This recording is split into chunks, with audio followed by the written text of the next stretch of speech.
What's up, everyone, and welcome back to another episode of the Rollin' of My 5.0 podcast featuring yours truly, the infamous project, and the one and only Castle Customs. No guests this week, folks, just a random bullshit session between the two of us, and we go over a good amount of stuff. Lots of Foxbody stuff, some of Gary's challenges with his gauges. Did manage to fix his coolant leak coming from the cylinder head, so we're going to hear about that. We talk about the $200,000 Cobra, and we go through the full spectrum of the range, stuff from like parts cars to your average Foxes, all the way up to this crazy elite stuff. So be sure to stick around and enjoy the pod, and guys, please, if you are enjoying this podcast, hit the like button, hit the follow button, leave a comment, share it with your friends, do all the things, because it really will help the growth of the pod, and we would like to reach a greater audience. So much appreciated for all of you who are listening. Follow the channel, and we hope that you enjoy this podcast. All right, buddy, how you doing? Yeah, doing all right. Yourself? Hanging in, hanging on. Well, shit, we may as well repeat this story. I told Chris this right before we got on, but everybody by now knows our absolute hate for Facebook Marketplace. Hey, is this still available? And as I was waiting for him to come on, I had a guy message me on my snowblower that I have for sale. And he says, most annoying question ever. I'm real sorry. Is this still available? It's like, if it is, I'll be out in your neck of the woods beginning of July. I'd love to check it out. So I'm like, all right, I'll bite. But this whole is this available fucking boils me to no end. Yeah. And as I mentioned before we hit the record button, the only saving grace is you are selling a snowblower in summer. Yeah. So the poor bastard's probably like, was he trying to sell this thing like in January or February and the ads like just lingering around? And interestingly enough, here's this random dude shopping for a snowblower in summer. Yeah. Late spring, whatever. No, it's true. I mean, I didn't know this about Marketplace, but there is kind of a back end to it, hey, where you can like see how much your ad or whatever has been viewed and all that stuff. And the snowblower has seen a lot of traction. Fuck, I mean, true Canadian item for sale, I guess, right? They're shopping 12 months a year. I feel like there's people that strategically shop. Like he's probably like one of those coupon clipper fanatics or something that's like, you know what? I'm going to do my shopping in the off season. True. Yeah.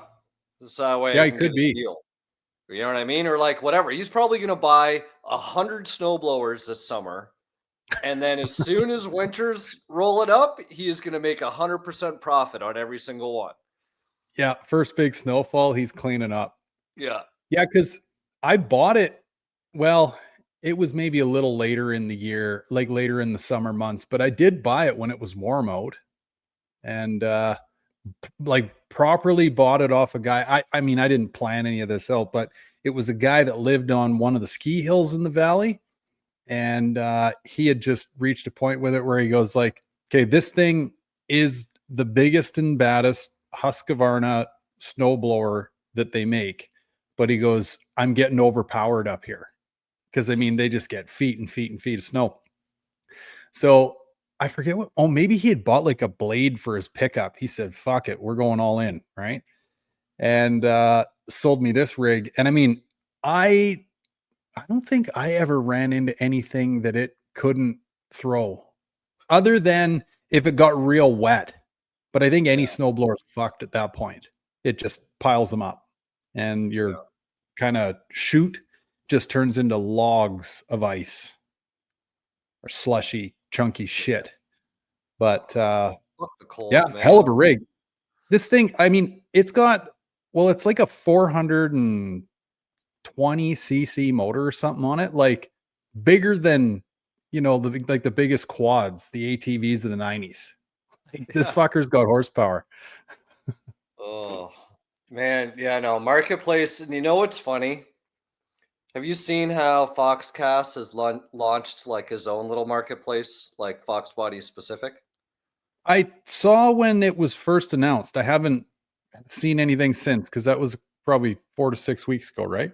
Yeah, and rightfully so. Right, like I actually had the idea at one point, but then I was like, man, I don't need anything more to manage in my life at this point.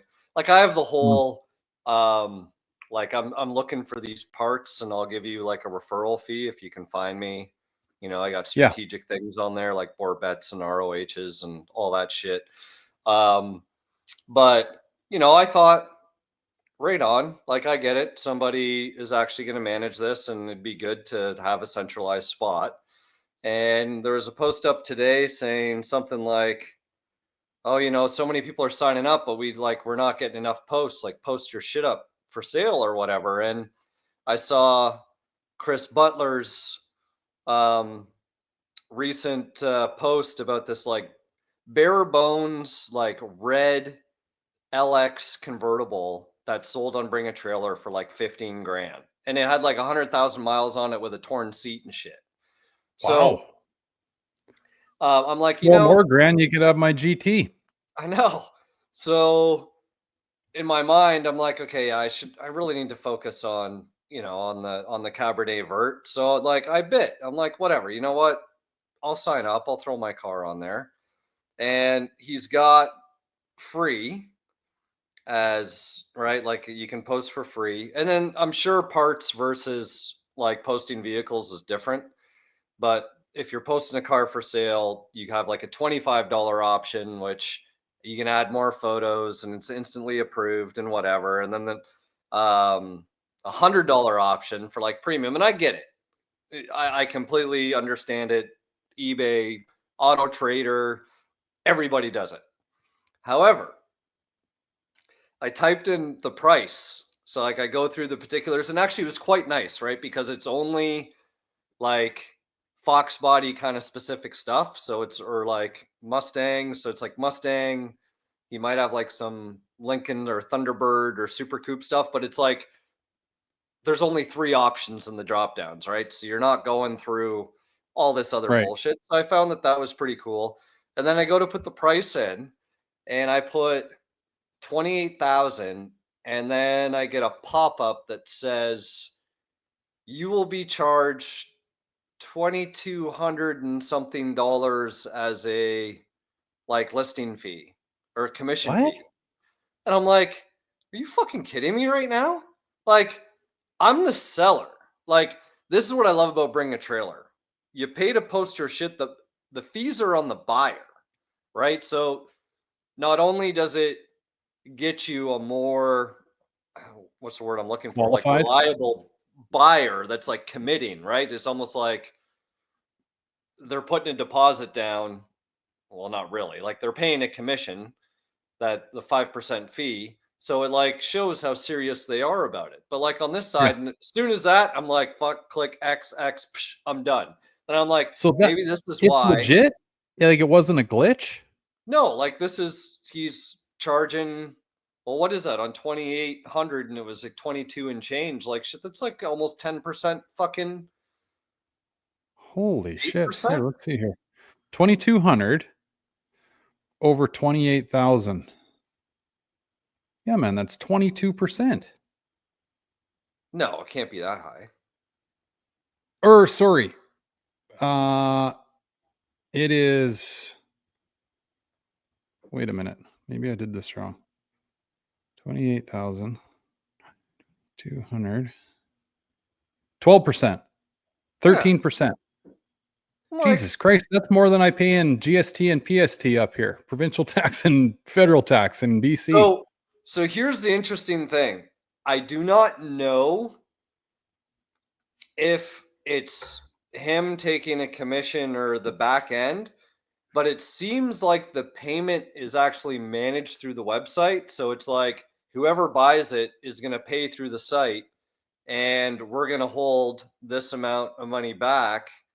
So it's like, is someone collecting taxes on this shit? Like, prematurely on your sale, because it's like getting processed, because it asks you like, are you going to link your Venmo, your PayPal, or like Cash App or some shit? And I'm like, So I don't know. I don't want to just say that he's charging 12%. He very well could be, or this is a way to like the way the merchant or the processing people are taking their fees. But like, shit, it doesn't really fucking matter. Like at 12%, like Big. any payment processing thing online is like 3 is the max. Yeah. So, Like if you're okay, paying with a credit card, right? Is it a standalone website or is it within another website? It's within, it's a subdomain of the Foxcast. I think it's like marketplace.foxcast.com or something like that. So Okay. it's probably tied or integrated because I think his whole thing runs off like that Patron or Patron, whatever platform and all that stuff. I could be Patron. wrong, but yeah, that turned me off real fucking fast. So I don't know if anybody else is in the boat, but like, yeah, who wants to post their car and just suck in 13%? Like, what are we, or 12 or whatever? Is this like Mecum or fucking Barrett Jackson? I'm like, this is just a fucking, like, I thought this was for the community so people could maximize through the, like, get around the bullshit. So, and it raises a few other questions. Does that percentage ratchet up the more you want to charge for your car? I'm Did you assuming try a so. lower? Like, that's what I'm wondering. Like, are you in that tax bracket now? Like air quote tax bracket of like higher end cars? And like, if you're say sub 10 grand, you're even then, like, what would you be? 6%, 5%? Like that's a heavy hit. I do not know a platform online that charges that much anywhere. Like eBay doesn't, Bring a Trailer doesn't. So I don't know. Maybe it's a glitch. Well, and then you got to ask yourself, like anything, I guess. So, where is the value? And I'm not saying it's not there, but like, is there millions of people in there? Like, are you going to get this car in front of millions of eyes that you wouldn't otherwise? And that's where this 12% gets thrown in there. Put it this way. He's got it broken down into the categories, sort of like we used to see in the forum days, right? Vehicles for sale. And then underneath parts, you got motors, suspension, interior, or whatever. And I hit like the parts section of it, which you'd think could probably be like the most generic or whatever, or maybe, yeah, I think I had something about parts. And there was only 2 pages worth of listings. Like we're talking maybe 40. Like I get it. It's a new site. Yeah. However, with that said, like I'd be lifting all those restrictions and all this weird commission-y fucking shit. Just let people post for free. Get them on there. And then once the value is seen and the transactions are going and everything is working, then maybe start implementing some stuff. Like I said, a $0 listing for a generic ad with limited amount of pictures and information, I get it, versus okay, you're going to get a banner or you're going to get a feature or you can add more pictures or whatever, that I see the value in. But to like charge $100 to get a premium listing and then 12% on top of that, right? So well, but the other side of this too is, and I just had an experience like this where I was like, motherfuckers, where Prime, right? Amazon Prime. So love it for the features of no shipping and all the other shit, right? And very rarely do I personally use the television features of it. But I remember when we signed up for it all, it was this one stop, once a month price where you don't get any. Well, I think you had to have it just to watch their app or whatever, right? But I just happened to have a few minutes the other night. I'm not, fuck it, I'll turn on Prime. I turn it on, find a show, and it goes to ads. And then there's a little pop-up window in the bottom that goes, no ads, $2.99. I'm like, you fuckers. Like, and then they have the whole rent or buy section as well, right? Like, yeah. So it's not just open. Yeah. So where I'm going with all this is I'm pissed at Amazon over the whole, hey, you got me in at one price and you have ratcheted it up a few times too, guys, right? Which I bent over and took it. But now you want me to pay more for less ads again? Like, what are we doing here? So I would rather know up front, I guess is what I'm saying. So the other side of the coin being, hit me in the face right out of the gate versus, luring me in and then smacking me. Yeah, but you know what? He can keep all those things there.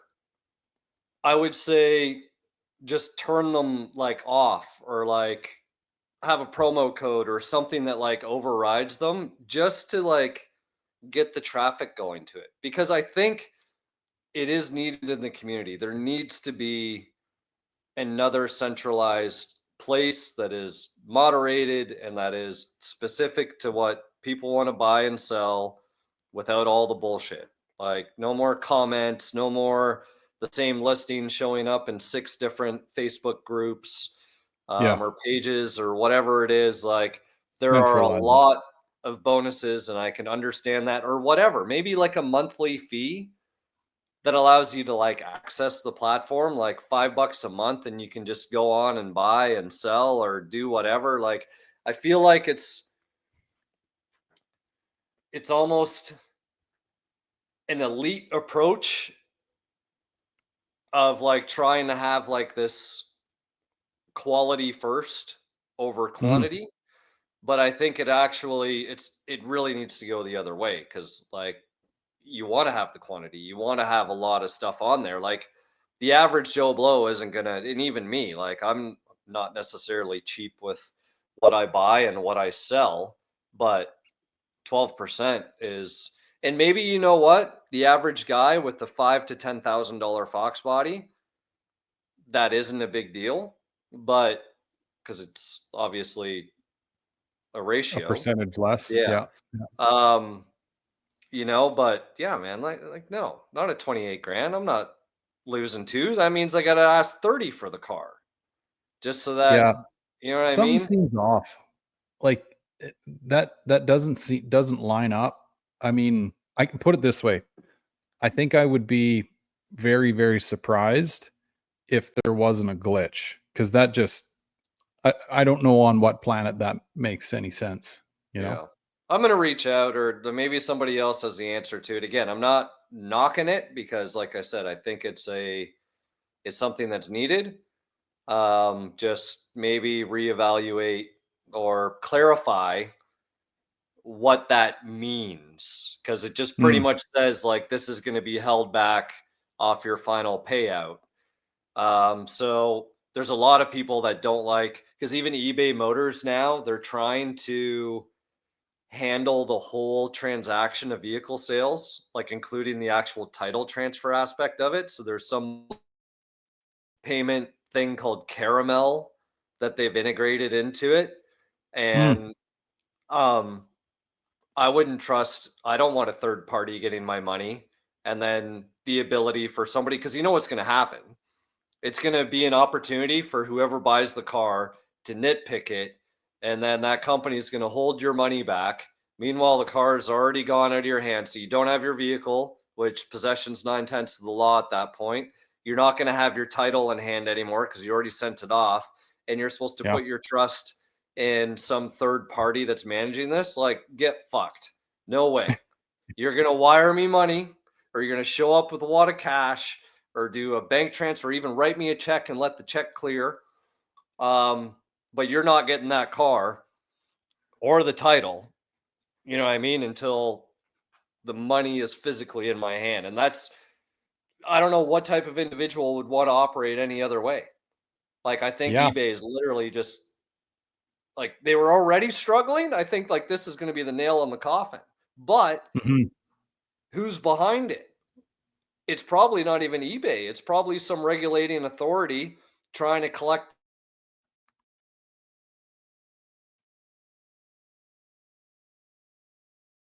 We lost him, I think.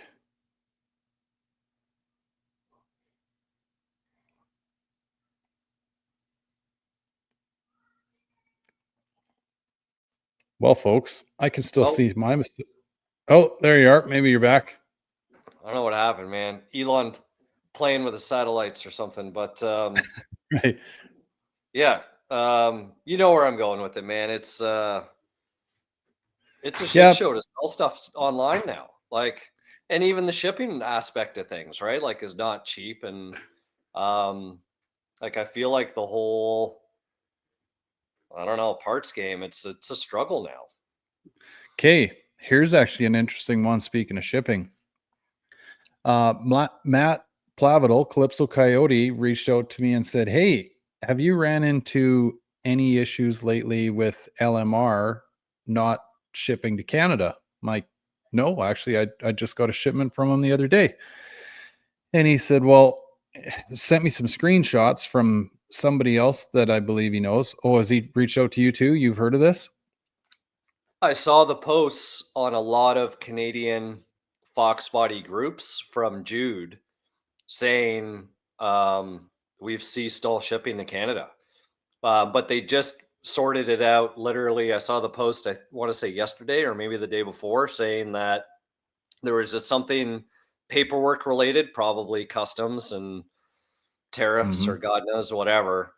But they managed to sort it out. But it sounded like they didn't even know. Like it was, Yeah. the statement was pretty much like, we don't know what's going on, but deliveries aren't making it to people. So until we can figure out what's happening, Canada's shut off. Right. But they Yeah. figured it Well, out. okay. Good to hear then. Yeah. Yeah, because Matt sends me this and I'm like, I like literally just received a shipment like 3 or 4 days prior to him reaching out. So I'm like, I didn't have any issues. Now, I do know that a lot of weird stuff happens at the border, right? And I mean, I'm sure people are tired of hearing me say it, but like, it's just, it's such a gong show to try to get anything up here. Uh, One, safe and sound, and two, at a reasonable price. Like it's wild. But anyway, LMR, I've always found, has done a really good job at the very least of just having duties, taxes, all that stuff figured out where there's no guesswork once they ship it. Like Yeah. once you've taken your lumps and paid, it shows up on your doorstep. Whereas anyone else that sends anything, you get the email, "Hey, you owe this much, pay it or we're not delivering it." "Oh, hey, you didn't pay enough." But like it's always a rodeo. So anyway, LMR always had that angle figured. And so to hear this, I was like, and to hear that they don't even know what's going on, I was really surprised. But maybe I just squeaked through like, a day or so before the shit hit the fan.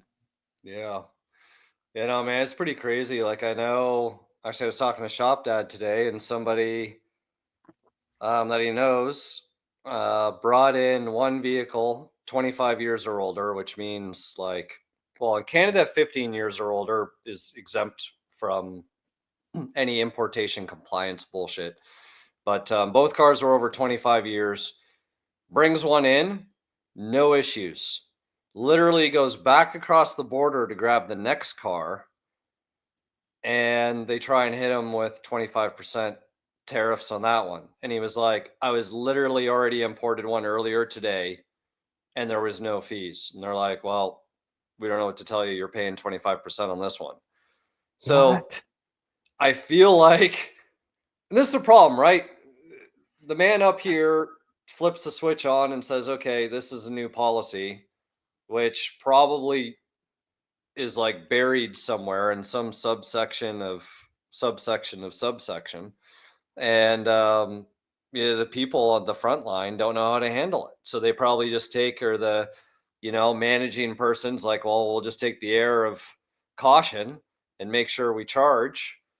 Worst case scenario, I guess they could appeal it and get their money back if they were in the wrong. But There's I'd just hate to know how long that check could take to process.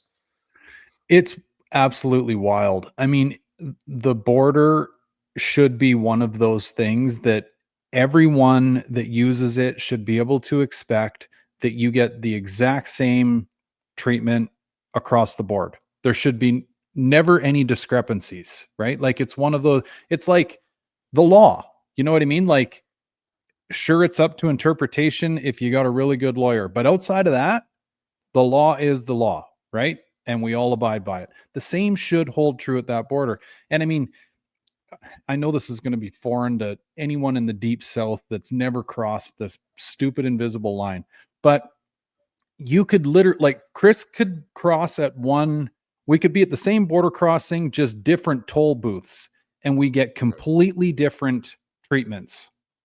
Like, it's that wild. And there is absolutely no reason for this, especially given the fact that my tax dollars pay those pricks. And they treat you like a fourth class citizen. Like, it's harder, believe it or not, to come back into your own country than it is to go into America. Yeah. Like, the American border guys are always great. Hey man, coming down to spend money? Yep. Yeah. At a 64-cent dollar. Yep. Okay. Make sure you spend lots. You know what I mean? Like, it's just mind boggling. And then, honest to God, every Canadian, I don't know a single one that does not get into full anxiety mode when they try to come back into their own country on the driven borders. Actually, even the flight ones, like, even those guys, I don't know, man. It really aggravates me. Like, you would hate to have to, like, I don't know, be in shit on one side of the line and be running back to your home country to be like, hey guys, I'm one of you, right? Like, they just kick you in the teeth and send you back. Yeah, I feel like part of the issue that I can fairly confidently speak firsthand for, knowing somebody that works within customs that I went to college with. She actually went through the ranks extremely quickly because there was like this all-time shortage of I guess CBSA, whatever, border agents or security. So you've probably noticed that there's this mad influx of younger people working those toll booths versus going into the American side. You usually get someone who's pretty well experienced or well into their career. We'll put it that way.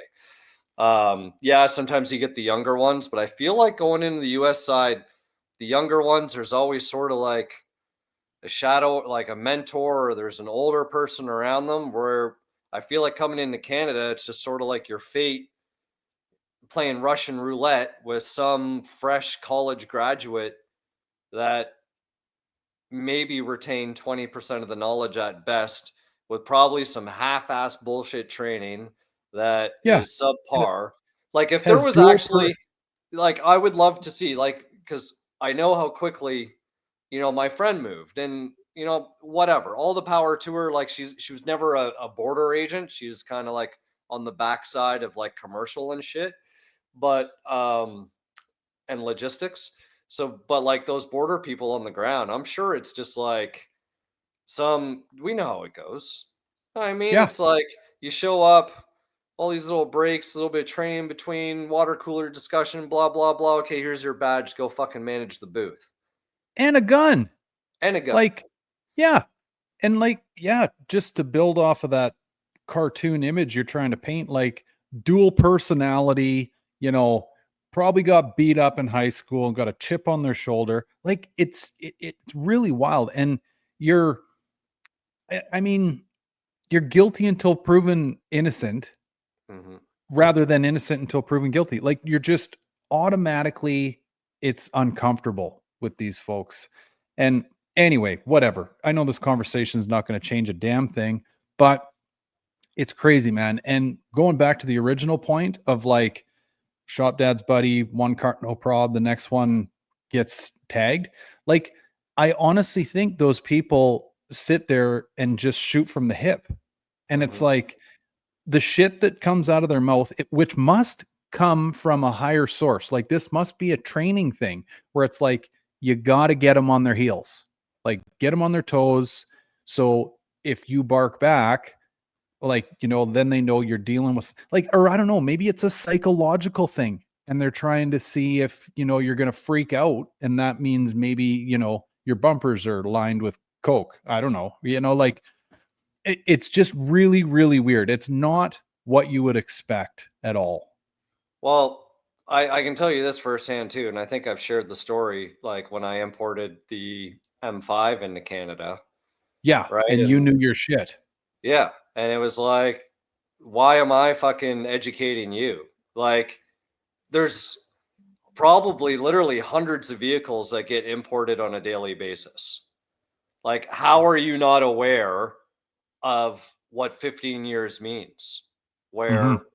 all compliance goes away. Like, I think there are a few vehicles that might be like, no matter what, they can't come in or something, but like, it's probably like, obviously, your average passenger car that has a license plate on it isn't Yeah. going to fall into that category. You know what I mean? So, just to that point, it's like, how well do these people even know their job, or like they just invent fucking rules every day and everything else? Like, it's just absolutely insane, man. And then, like, Yeah. don't get me wrong, I've had a couple few occasions, and it's usually with the older guys that are just like no fucks. You know what I mean? Like, I remember it was the Stalker Vert. I was driving it, and my buddy was driving my white notch back from Florida. Both cars were fucking packed with parts and shoes from the outlet mall and hats and fucking everything else, right? Like, just packed. And so, similar to what you're saying, right? I'm in one lane, he's in the other lane. They I tell them, I'm like, I got a bunch of parts in the trunk and whatever. They're like, okay, well, pull over there so we can inspect. No big deal. And the guy's like, okay, pop the trunk. And he's like, what is this? I'm like, man, it's all parts from like the U-Pull. You know what I mean? It's like 25 bucks here, $5 there, or whatever. You know, it's just Mustang stuff. And then, of course, my buddy pulls up beside me. He's like, oh, well, whose car is this? I'm like, well, that's my car too. My friend's driving it.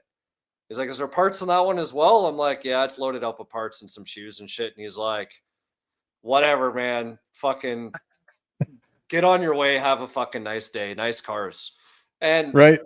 that was it. And like, admittedly, I said I was over. Like I said, I probably got $2,000 worth of stuff. And I feel like anytime I've crossed and actually said I have more than the allowance, they actually are like, okay, thanks for being honest. Fucking have a nice day. Like, don't even worry about paying. Like, if They don't it's within like a certain amount versus it's like, oh yeah, no, I just got like a 40 of fucking whiskey and a something, then I'll be like, no, like, where's the receipts?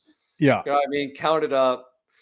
Let's see how much you're lying and undervaluing stuff and whatever. So I don't know, man. It's a shit show. It really is. Yeah. It's just wild.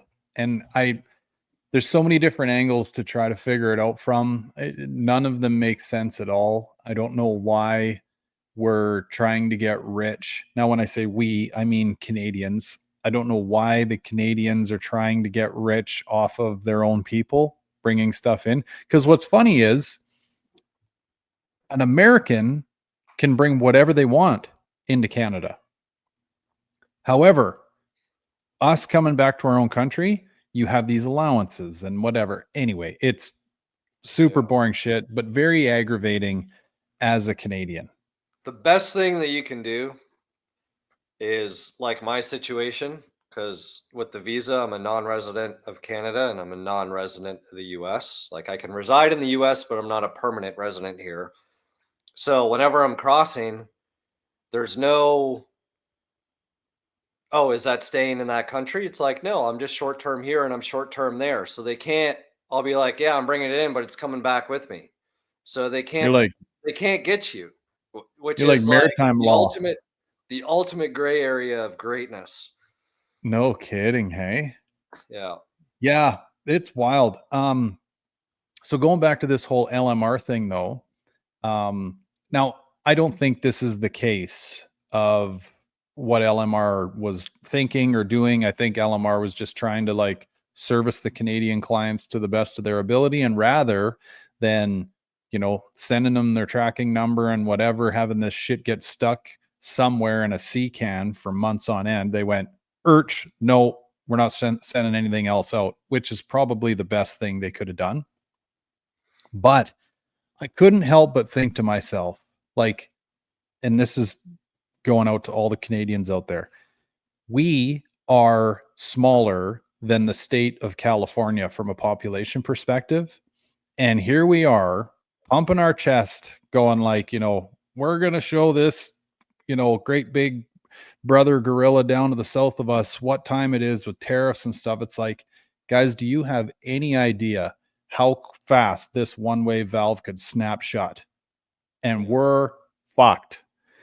I don't know anywhere in Canada that can grow fucking strawberries in December. Okay. Everybody settle down. Okay. Stop throwing shit at each other. Cause I don't know. I mean, you're picking a fight with a big dude here and it ain't going to end well. Like, No, I get it. You got to stand up for yourself and whatever. But I mean, Jesus, Murphy. And again, all it has done is add confusion to anyone up here that you talk to.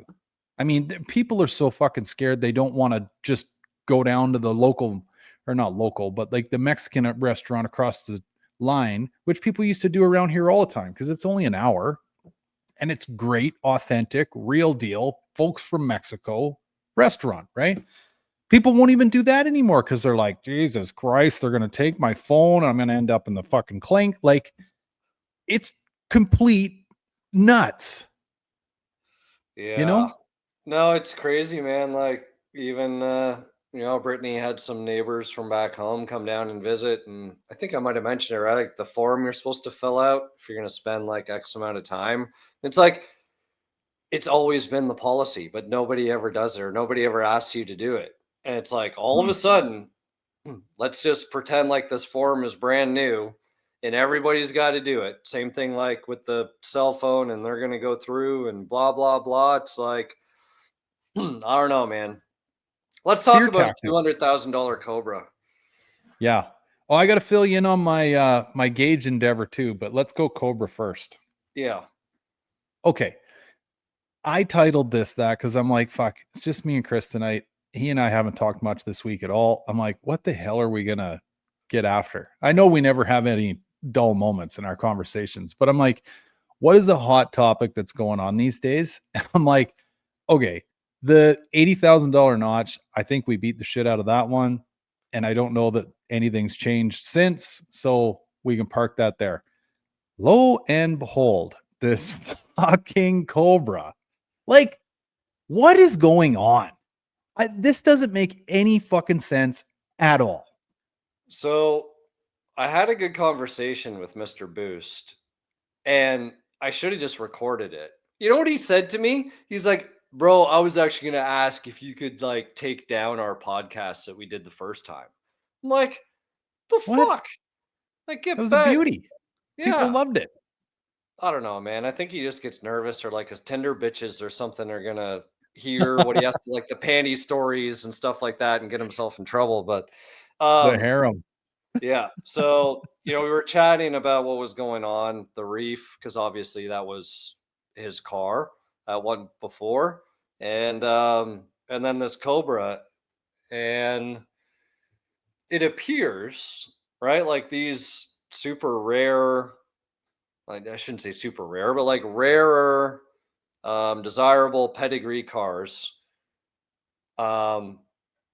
It's actually going more nuts. You know what I mean? Like I understand values being like sustained, but like now shit's going to like a whole new level. Like even seeing this convertible today that was literally a $5,000 car sold for 15. It's like who's bidding it? Like it's Where was that one sold?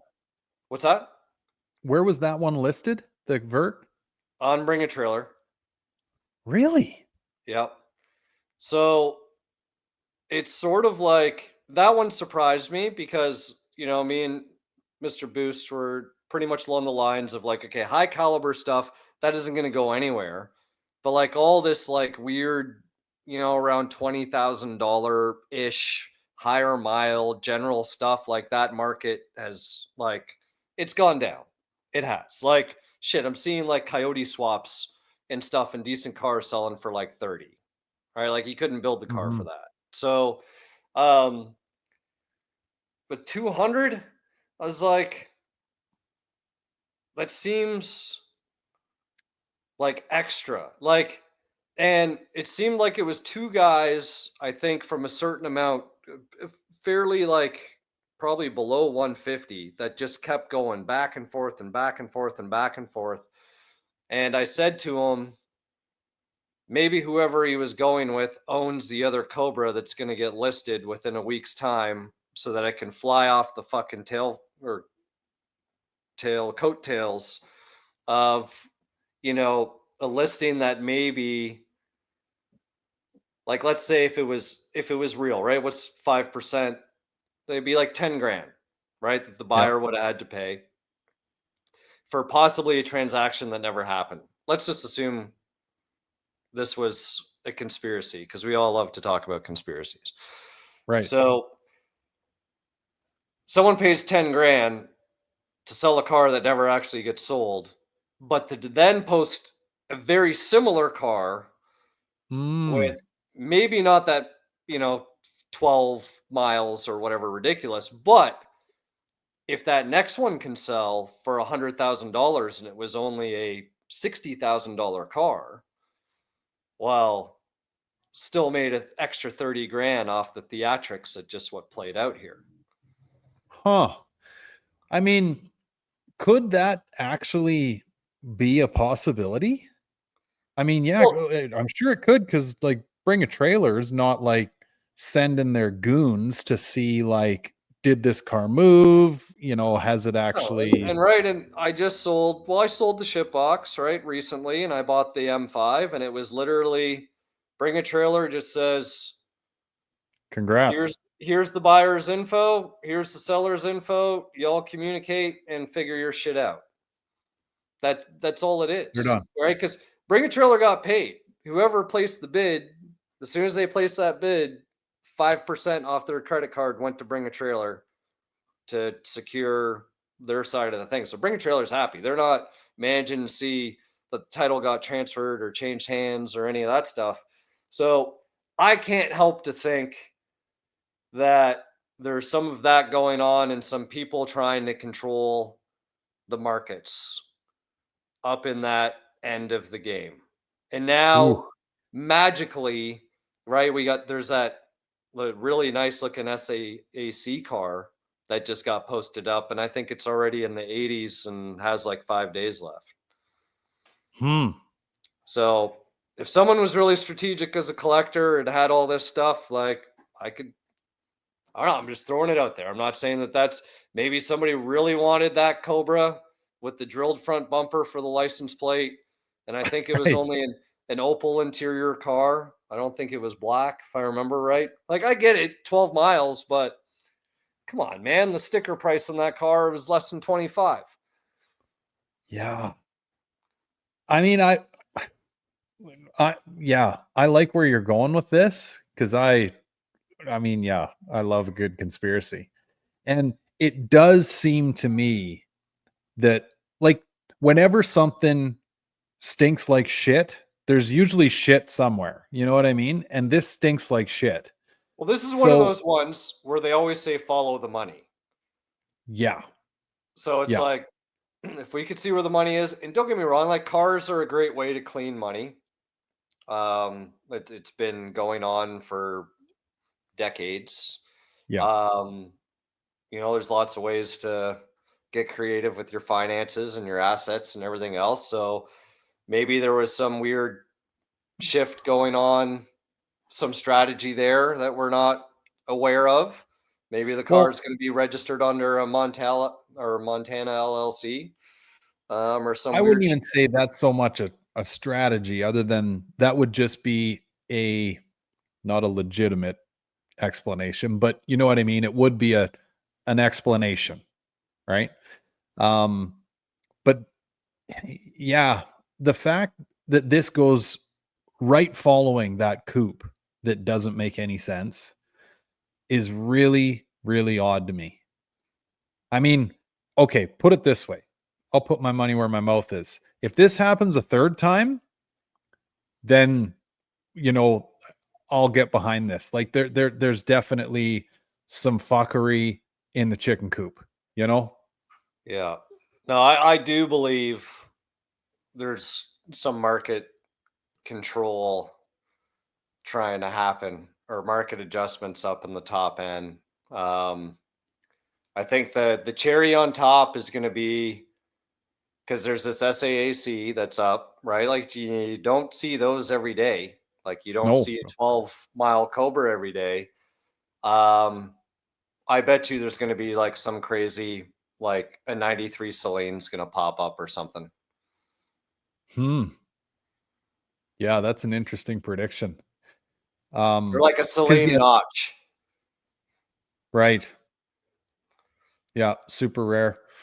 Yeah, because this is just, it's beyond my comprehension, you know? And now going back in time, we use this as a bit of an example with that coupe, but like, you know, Donkey Fix It, getting that R.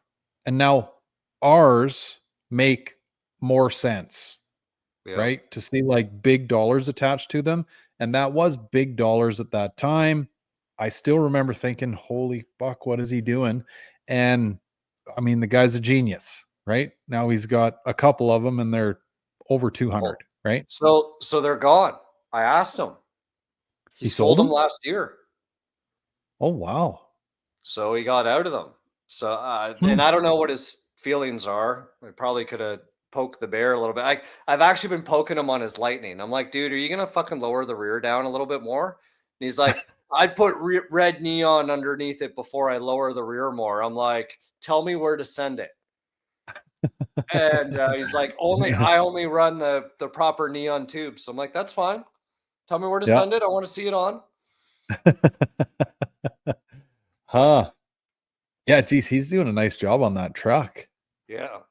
Yeah, it reminds me of like that one notch that he did. Like he documented, like he was doing all these little things and tweaks and getting it right. Actually, it might have been, no, it was Calypso, I think. Yeah.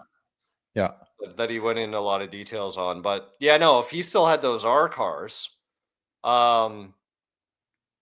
like shit, I'd be curious to see what, I mean, like if a 12-mile teal, right? Put it this way. I think like an R car, because I mean, shit, that one he got, I want to say it might have had like 20 miles or 26, or it was like something silly too, right?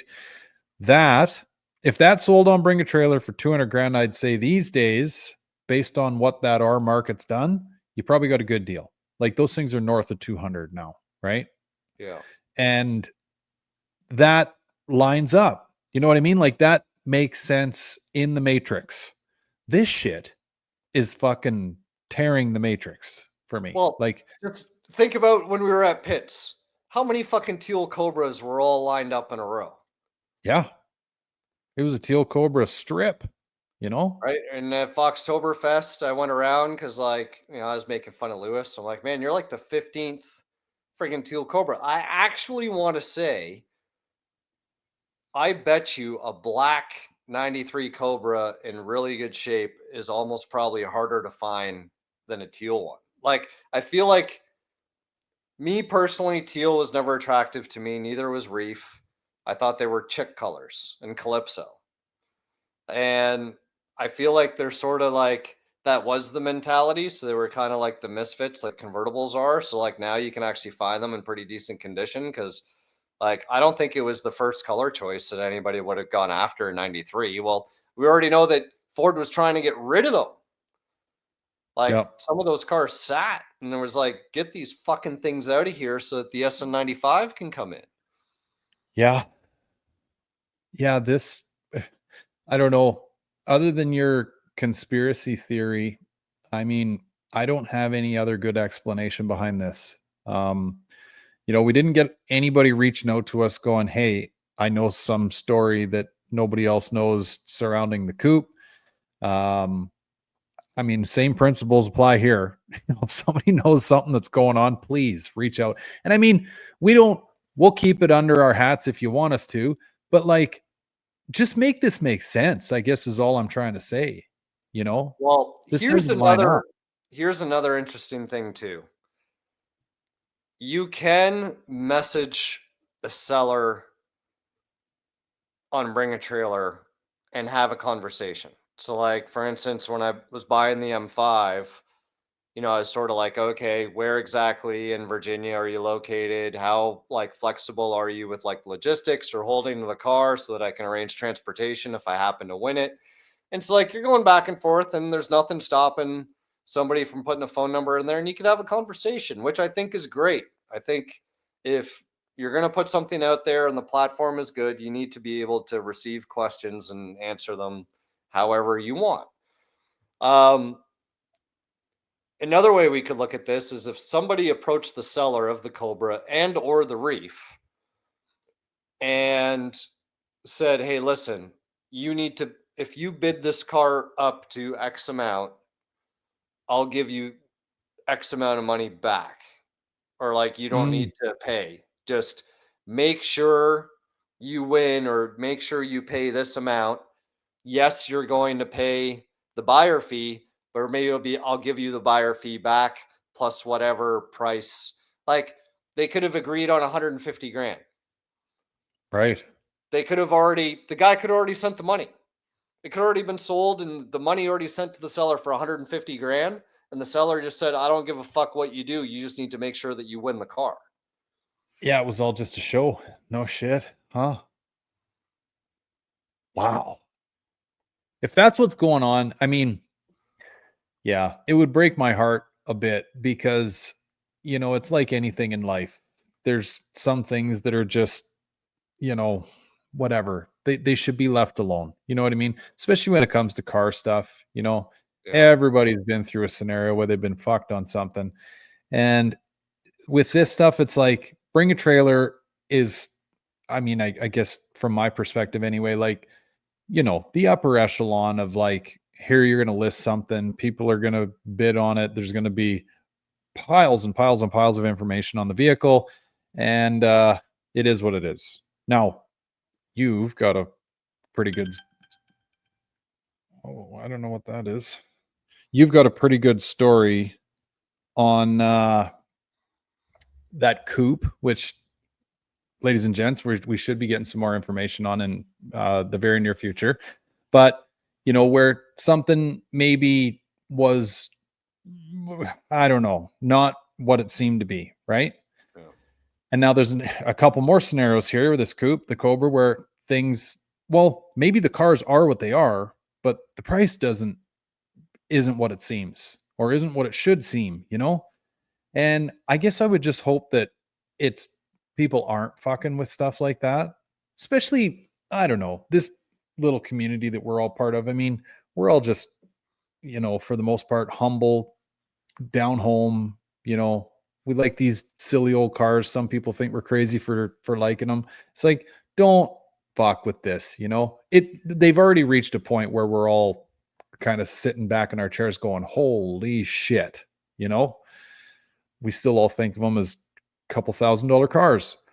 So, but 200, come on, what are we doing here? Well, it's actually funny. I went to go look at a 93 YN silver notch roller the other day. Popped up on Marketplace and had a set of like weld, not drag lights, like some nice 5-spoke weld wheels. LSK member in it. Intercooler was still in the car. I had a set of Corbos, opal interior, and the paint actually looked pretty damn nice. So the ask was 13,000. Mind you, this is a roller. So I messaged the guy. I'm like, the car looks clean. The paint looks nice. You got the VIN number. So he sends me the VIN still number. Available? Yeah.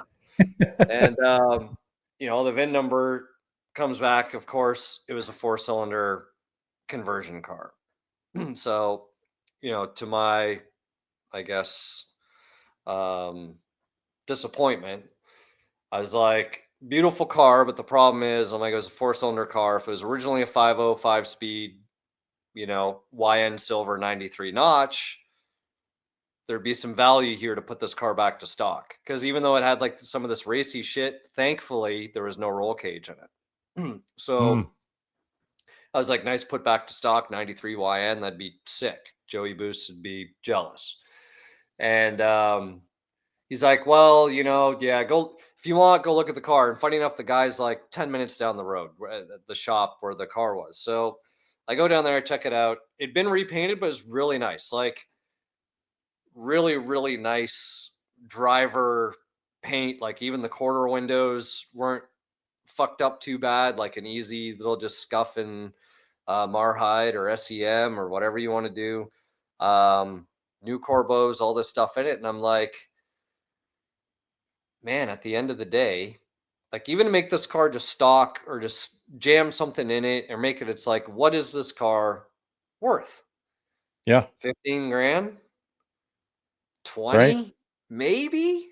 Like, it still had a 4-cylinder booster in it. I'm like, man, this car made all this power, drum brakes in the back with 4-cylinder booster and shit. And so I was kind of laughing, but so I messaged the guy and I'm like, ironically, the guy's from Guelph, Ontario originally. So this is like 3 hours away from where I'm at. And he's like, oh, dude, I've followed you forever. He's like, love your stuff. You could make the car really nice. And I'm like, yeah, I could make the car really nice. But I'm like, the problem is there's no value. I don't want to say there's no value, but like there's way less value. I'm like, if it was a 505 speed car, we'd be having a serious conversation of, maybe I offer you somewhere between 8 and 10 for the car. But I'm like, it's a 4-cylinder. I'm like, no matter what I do to it, it's only going to be worth so much. And in order for me to make any type of money on it, like I'll easily have 10 grand put this car back together. I'm like, not to offend you. And I'm like, if you're looking for an offer, I'll give you 5 for the car. But it's probably not an offer you want to take. I'm like, is the car worth more? Sure. But like, to me, I need to be able to like make money somehow. So whether I sell some of the race shit off and put some other stuff on, or I put it back together, or find a way just to kind of flip it, I need some margin. And I'm like, 5 grand is where the margin would be based on the pedigree and the value of this car. So I feel like everything I've just said about this car is a very realistic, logical approach, right, to what the value of a car should be. That's again 93 YN, 1 year, an nice Opal interior power option thing, and the paint job is worth more than 5 grand on the car. But again, it doesn't matter because there's a certain point that you're not going to be able to cross just because of what the VIN number of what that car is, unfortunately. Yeah. And here we are looking at these other cars that have a different 8th digit in their fucking VIN number, selling for like 10-fold plus, like obviously together. Like, it's crazy when you really think about the spectrum of the value of these cars. Well, that's the thing, man, because the two stories, the 2 cars on Bring a Trailer and then this one you're talking about, completely contradict what we know. And maybe that's why we're both having such a hard time trying to get our heads around it, because it's like, do we got to throw everything out the window that we currently know? But I don't think we do, because you got a vert for sale, I got a vert for sale, and they're both still got the keys hanging on the wall. Yeah. Now, the only obvious thing that can come out of that is it's like, okay, a vert's just fallen off the face of planet Earth. Like, that's a logical conclusion, but I don't think they have. They're both really clean cars. I mean, it kind of makes me wonder, like, Jesus Christ, do we throw them on Bring a Trailer? Like, dude, things like Bring a Trailer is hot these days. And the thing with it is, I know both of us aren't trying to like clean house on these cars. Like, we're both asking like fair money where there's actually still value in them to whoever gets them. Right. And neither of them need anything. You can literally go out and enjoy these cars right now. Whereas you can't do that with a roller. Yeah. Unless you fucking tow it around. And I think the other thing too, so the last possible buyer I had, I lost him because he found whatever, something that was like 10 grand cheaper. And I was like, well, do all the windows go up and down? Seal. Do you have a canvas roof that's fresh? Do you have legitimate black interior with a 5-speed? Like, those factors right there is worth more than 10 grand. Well, and dude, that's the thing. You know what I mean? And like, I feel that that's part of the problem is like people aren't as educated on the verts or feel like they're going to save a little bit, but they don't realize, like, that's why the classic verts where it was always, if the top goes down, the price goes up, was sort of like the mentality. Or if you can find, say, a Lincoln Continental with a working convertible roof, it's literally like the car could be rotted and destroyed. If that top goes up and down on its own into the trunk and does all the things, that is worth probably 5 to 10 grand right there. And alone. Yeah. They've been around long enough that people understand and they know that. I think with like the Fox bodies, they don't see those things the same way. And I think that that's where people get hung up because they're like, whatever, I'll do it. And oh, how much is it to just pay someone to change a convertible top? And it's like, it ain't the $500 it used to be. Yeah. Like, I wouldn't do it. Like, I think if somebody asked me, I'd tell them 3 grand and like plus the costs. Yeah. Minimum. Like, yeah. There's just no way around it. And yeah, your shark fins, you want those to go down and you want good seals on them and everything else. Like, I think that's what it is, man. People don't see, I guess, some of the value in the verts, or like the people that, like, whatever, spending 20 in a vert are probably the guys that got 60 for a notch with low miles or whatever else. You know what I mean? Like, it's kind of, we're in the high bracket of the least desirable body style. Well, right. But then again, another contradictor is this one that you were just telling me about that sold for 15. Like, well, that's it. That's why I don't, like, I'm going to probably this weekend, depending on how it goes, or next week at the latest, I'm doing this fucking poor man's 5-bolt with the 17-inch fucking chrome ponies. They're going on. I'm listing that motherfucker and bring a trailer. Right.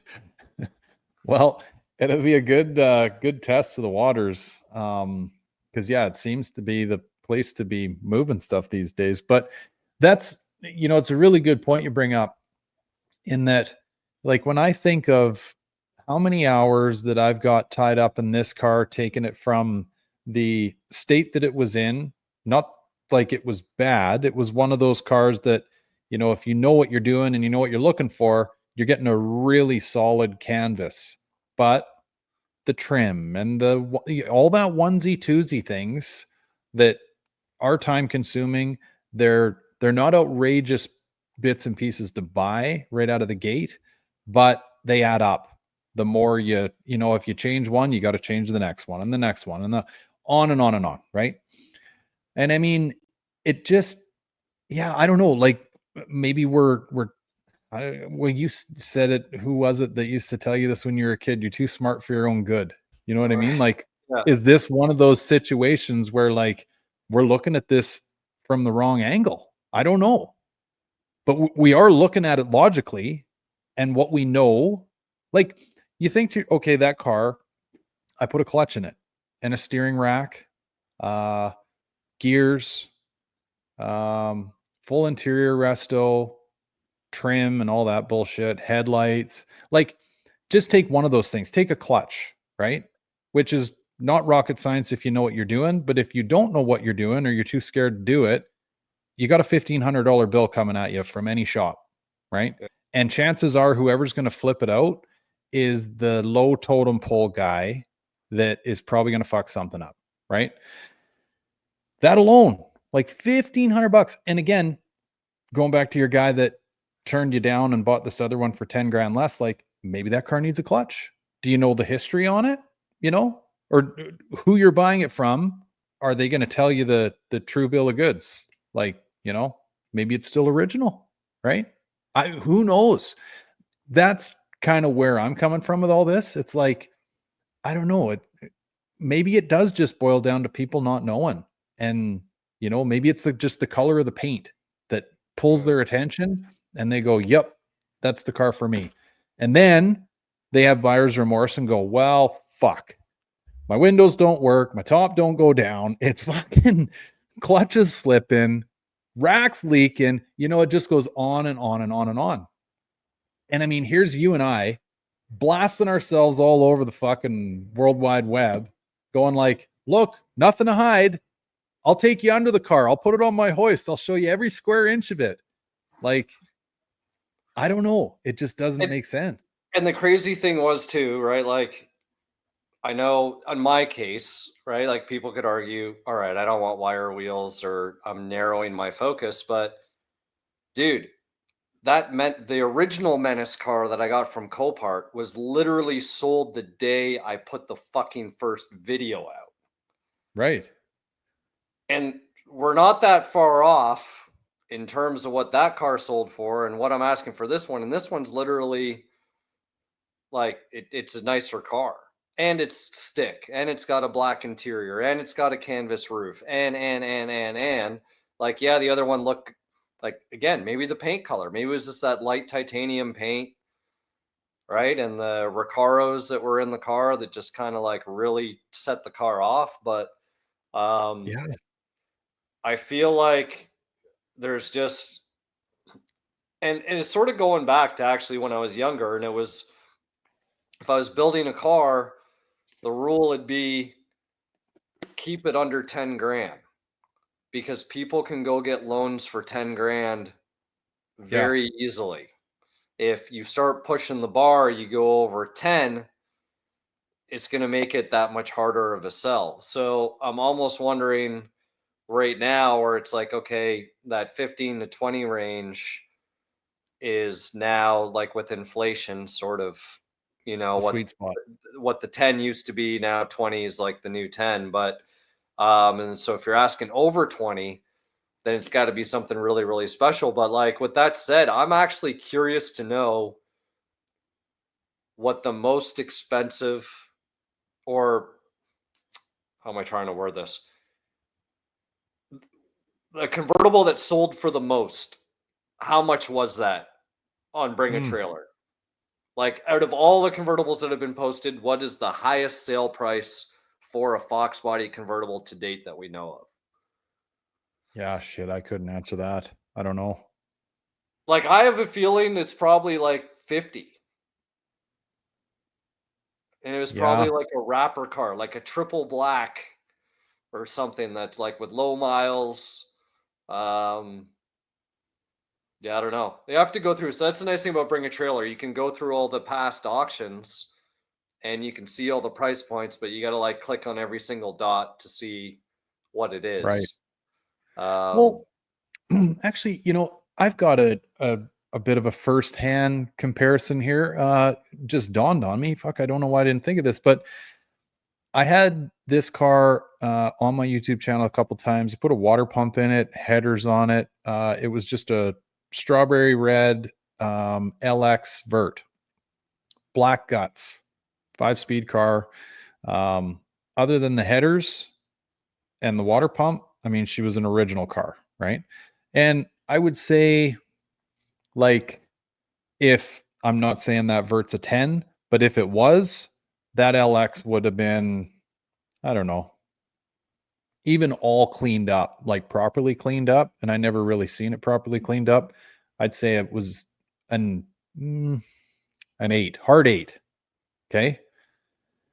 And anyway, he just sold that car to somebody. I want to say it was like 20 grand. Now we're talking Canadian pesos here too, folks. Okay. Yeah. And I was like, because there's a couple things that go through my mind on an LX Vert, right? Like you really gotta love an LX Vert, right? Yeah. It's not really my thing, but you really gotta want one. And I mean, I would say that was very fair money on both sides for that car, right? Like both people, I think, did okay. I may even say the seller did better than I thought he could have if that Yeah. were my car I was selling, you know? Um, and it's red, right? You gotta love red. And we all know this is an odd red. So, you know, I don't Yeah. know. It's fucking mind-boggling to me. And I know that my vert, it converted into American dollars is like, well, at least what the YouTube comments are saying, a fucking steal. And dude, there was a fella, I'm not trying to shit on anybody by bringing this up, okay, but it's just I'm stating facts here. Um there was a green shit, I don't know if it was a 7-Up car. Uh Maybe it actually was the Menace combo, titanium lower. Did you Hmm. see this? It was a fella in LA somewhere. Oh yeah, I saw it, and And it was somebody sent it to me, and it was actually not a very clean no, car. Like it looked like the 20 footers. You're like, oh shit, that's real nice. And then he got up, and yep. I'm like, that thing's a fucking turd. The interior was shot. Like the Yeah, seats were tore up and all kinds of stuff, right? And I was like, 15K? What? You know, like for 4K, you can get like, I'm not saying it's mint, but compared to that, it sure as fuck is. yeah, You know, like what? It just doesn't make sense, man. But again, who knows what's going through a buyer's brain, right? Like, is it the color? Is it the memory? Is it I don't know. Yeah, I'm not smart enough to figure this one out. But to your point, dude, with your car, which I've said this a bunch whenever it comes up, like I honestly thought that car with that color combo and the wheels and everything, I figured that car was going to LA lickety split. yeah, Like it just screams that wire wheel Foxbody LA scene, you know? yeah. No, man. Like I said, even just from I based it off the first Menace car, Yeah. and like, okay, this should be a sure thing. You know what I mean? Nicer top, nicer interior. You got third pedal. All the paperwork since day one, better paint. Yeah. Um, like how could it not sell? I don't know. There's a tear in the matrix, dude, on both There is. sides. Cars that are pulling too much money and cars that ain't selling. It doesn't make sense.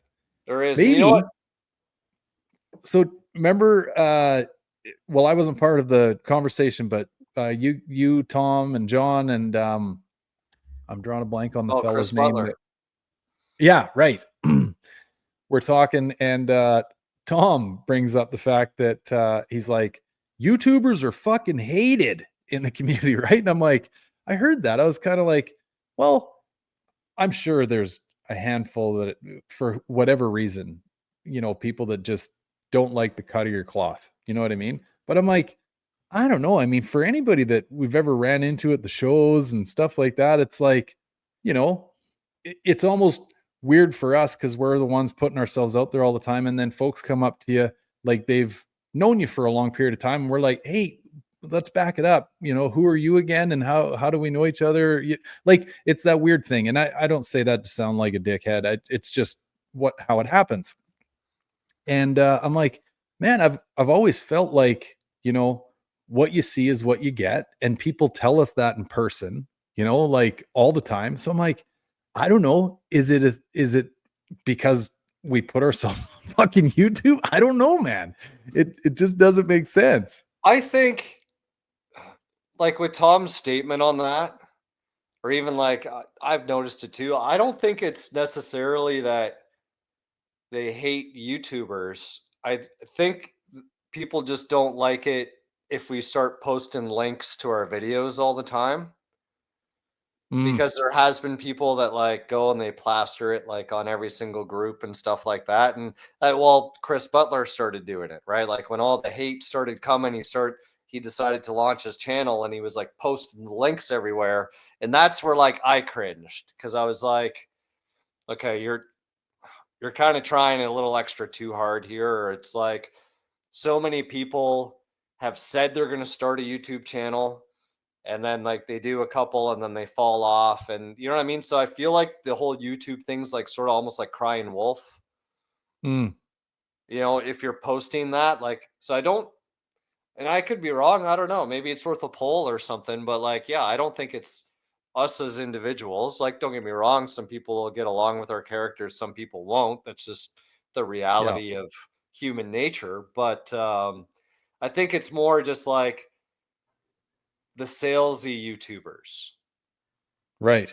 Like Lance is a salesy guy, right? So if Lance goes around promoting and trying to push fucking whatever sponsor or whatever it might be, that's going to rub people the wrong way in the community. That's like the how my consultation thing, well, I didn't push it in the community. I posted it on my own page. Somebody took it upon themselves to repost it in the community, and then Right. that started its own thing. But that wasn't fucking my fault.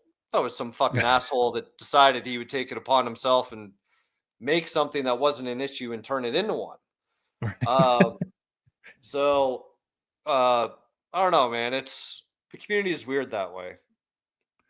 Yeah, it is for sure. And I mean, I've always looked at it, and I guess this is coming from whatever you want to call it, a YouTuber, but like if I'm going to blast something out there, there's, and yeah, maybe this speaks more to my character. I'm only going to blast it out there if I personally feel or think like this could benefit a lot of other people. And truth be told, I don't think I ever have done much of that. I know I've posted like on the 50 Asylum page a couple times. And actually, I did post something about the Kenny Bell, but there was justifiable reason behind that because I'm like, fuck, I'm taking a lot of heat in that 50 Asylum group. Like these fucking guys, I'm just going to say, look, you pricks, it's all done now. You know what I mean? Everybody can get off my fucking back with the never ending story riding a fucking dragon bullshit. But anyway, that's in and amongst good buds. And, you know, we all know how to take a joke. We know how to give one and everything's great. Whereas, I don't know, I guess maybe there's just folks out there that haven't, because especially for you and I, like, I mean, there's not much that nobody doesn't know about us. Like Yeah. we do hours on end on a weekly basis, plus the videos and plus all this stuff. It's like, you know, you kind of, what you see is what you get, right? Now, I guess on the other side of that coin, when there's somebody new taking a stab at all this stuff and they're doing the blast and there's no context and whatever, it's like, who's this guy, right? And everybody gets their backs up. I don't know. Fuck. It's another situation that I don't really have the answer to, but I don't know. It can be funny. You know, actually, dude, what was the one I sent you a screenshot of the other day? It was a comment I got because we always talk about the odd post that somebody puts out there and it gets outside the community. Oh, it was about the was it about body kit? Oh, was it your seatbelts? Shit.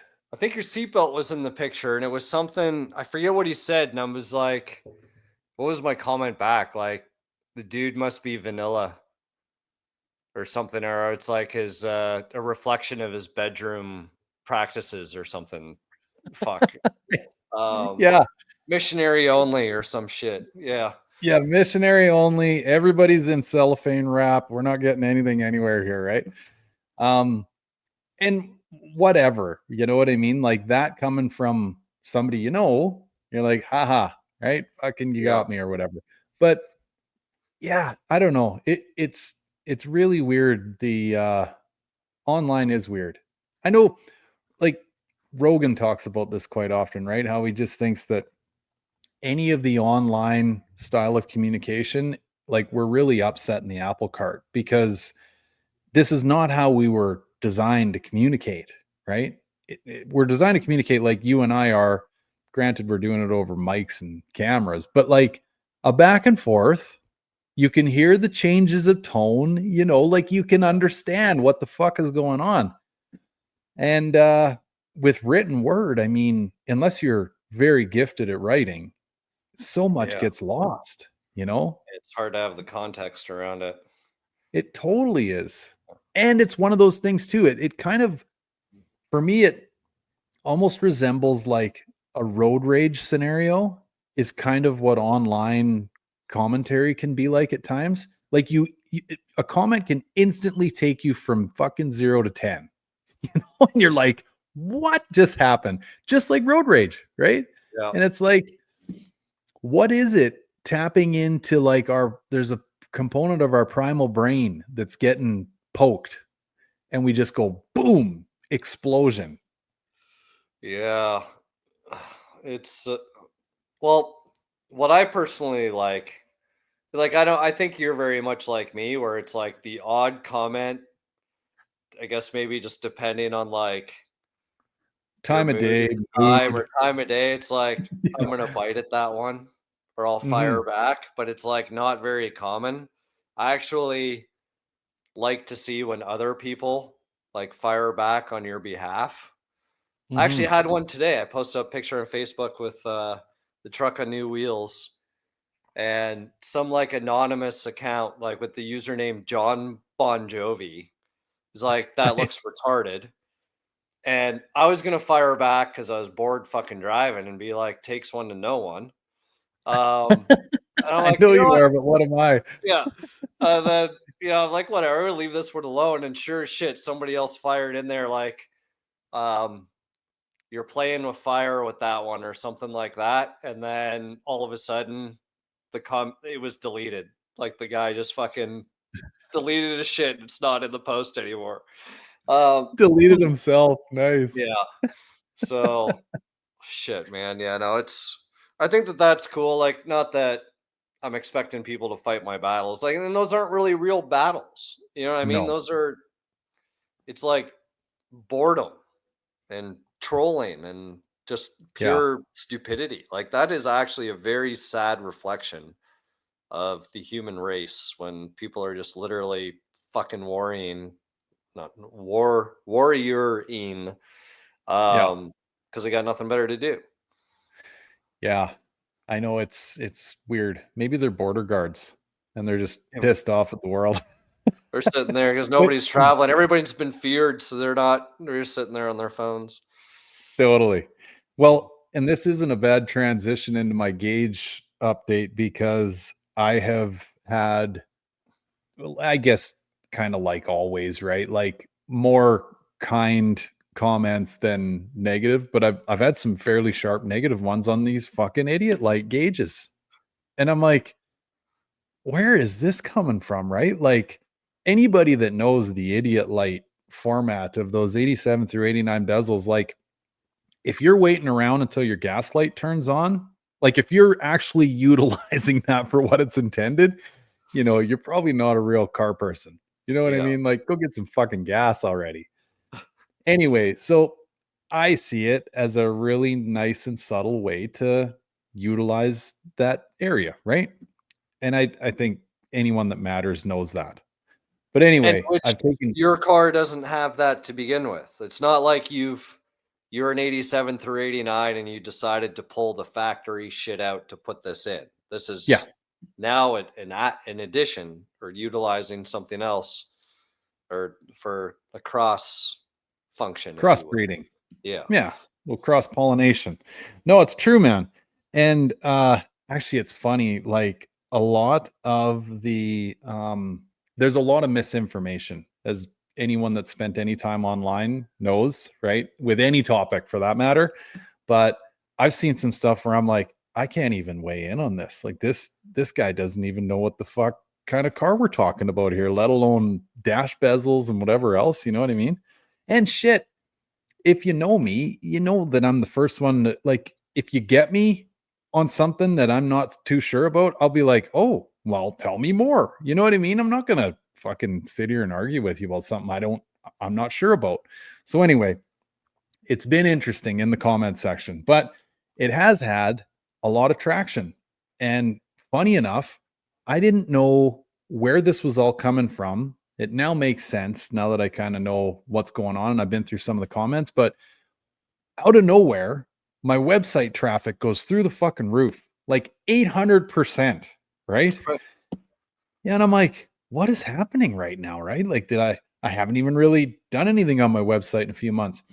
Well, people were seeing my short form video, not watching the long form video, which really, as the video creator, could save me a hell of a lot of time answering questions, right? The only reason I've done the short form is to give you a taste to go to the long form one, right? Doesn't work out that way. But yeah, so folks were jumping over to my website trying to find out where they could buy the mount, the gauges, all this stuff. So it kind of just whatever. Fire came out of nowhere, right? Spontaneous combustion, if you will. But anyway, the update on the gauges.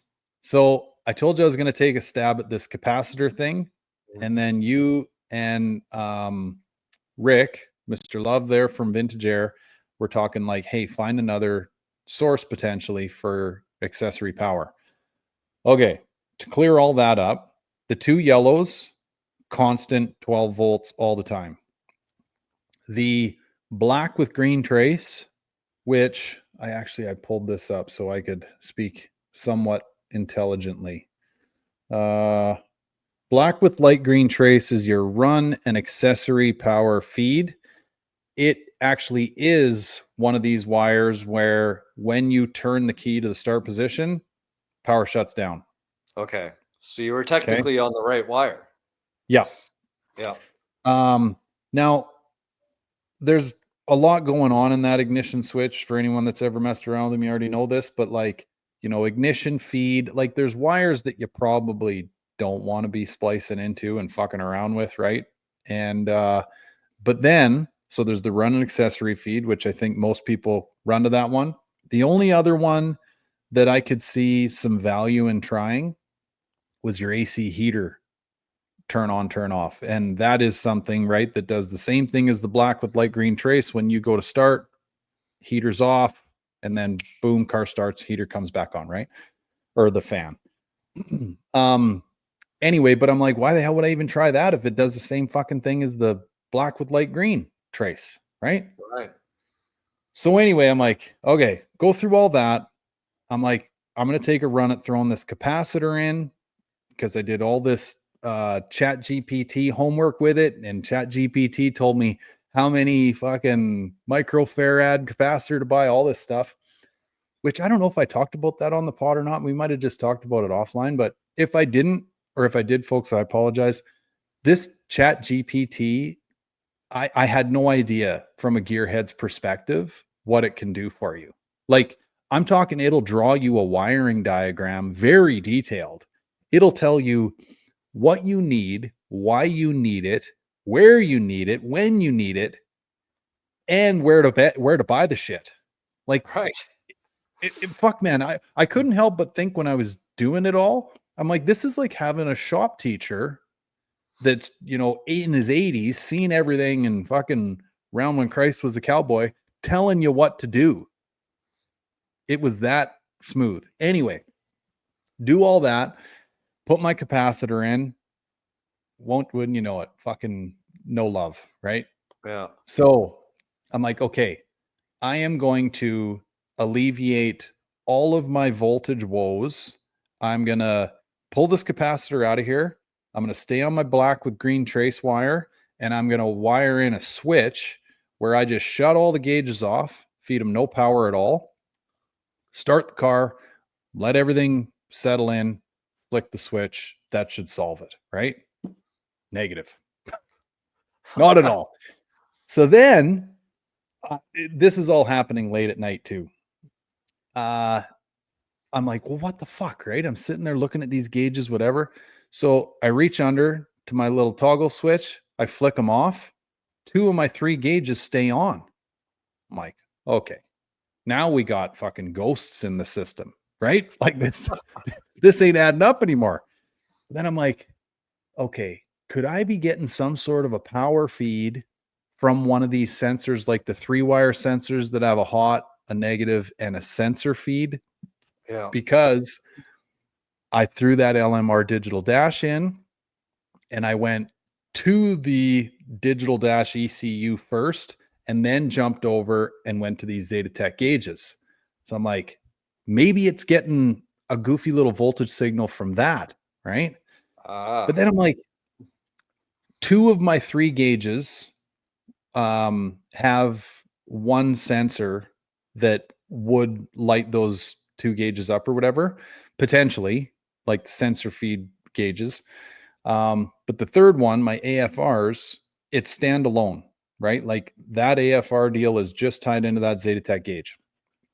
And that's the gauge that's not turning on, or it's shutting off and doing what it should do when you kill the power to it. Anyway, so I get into my little harness that I built for the fucking bezel that went in there, right? And it's massive. There's 16 wires in it. And that doesn't even include the power feed wires. I get in there, I'm like, fuck it, I'm cutting stuff, right? So I start cutting power feed wires.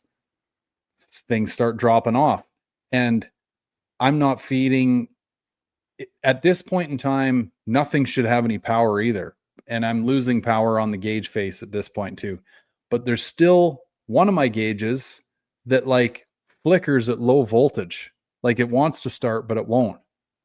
I'm like, good grief. Like the amount of bullshit that I went through to like solder, do all the textbook things, right? And here I am dealing with this bullshit.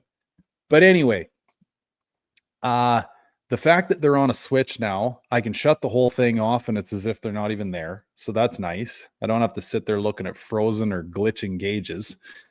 And on the back end of things, Chris Westwood there out in the UK, he's going, or actually Zetatech's coming to him, believe it or not, to try and figure this shit out. So you haven't figured it out? No, fuck, man. I'm just rolling around with them shut off. Oh, shit. I thought I was going to hear a solution here. No, fuck, man. It's all failure. You know, okay, if that doesn't make you fucking want to hear anymore, this fucking will make you feel even worse. I filmed a video while I was doing this with the failure involved. And I'm like, is this even worth producing?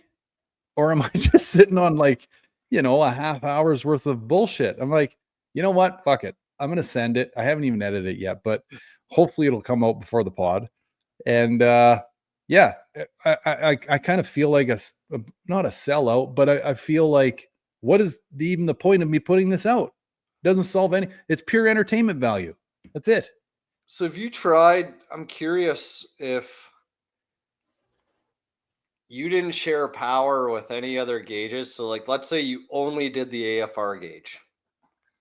Yeah. Since it's like the most standalone one. So out of your harness, you've cut all these wires and whatever, like only wire up that AFR and see if it'll work. So, I don't think it will. And the thing that justifies this is, Mark, the creator of the little mount, is having the exact same problem. And he knows another fella that is too. So how about this? It only started happening once you actually put the physical cluster in the car, right? Or the bezel cluster cover. Yeah. Well, yes and no. Like, I obviously did a dry run before I bolted anything in, right? Like just kind of set it on the column, plugged everything in, rolled the key back. Everything works. Perfect. Let's bolt her all up. Start the fucking car. And that's when I realized that everything glitches. So I wonder if you could take your bezel off and get it as far away from the dash and try and start the car and see if it still does it. I'm wondering if there's some sort of like weird interference. So yeah, where I'm going with this is I saw this video because BMWs always had that information center in the center console with pixels, and the pixels would go out. And randomly, I saw this video. This was like just literally like probably a month ago. And somebody took a lighter, like busted the top part of the lighter off. So it was just like the sparker was like exposed. And they fucking flick the sparker at the screen and it fixes all the pixels. Right.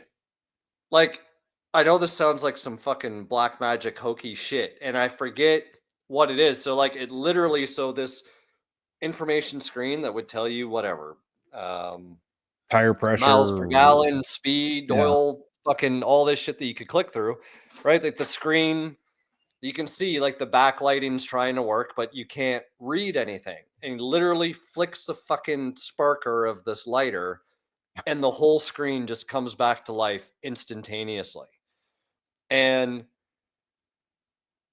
my thought is, okay, if there's this weird sparking thing that can mess with the LCD or the pixels in the screens, what is nearby or close that's causing this thing, like a little electromagnetic frequency shit?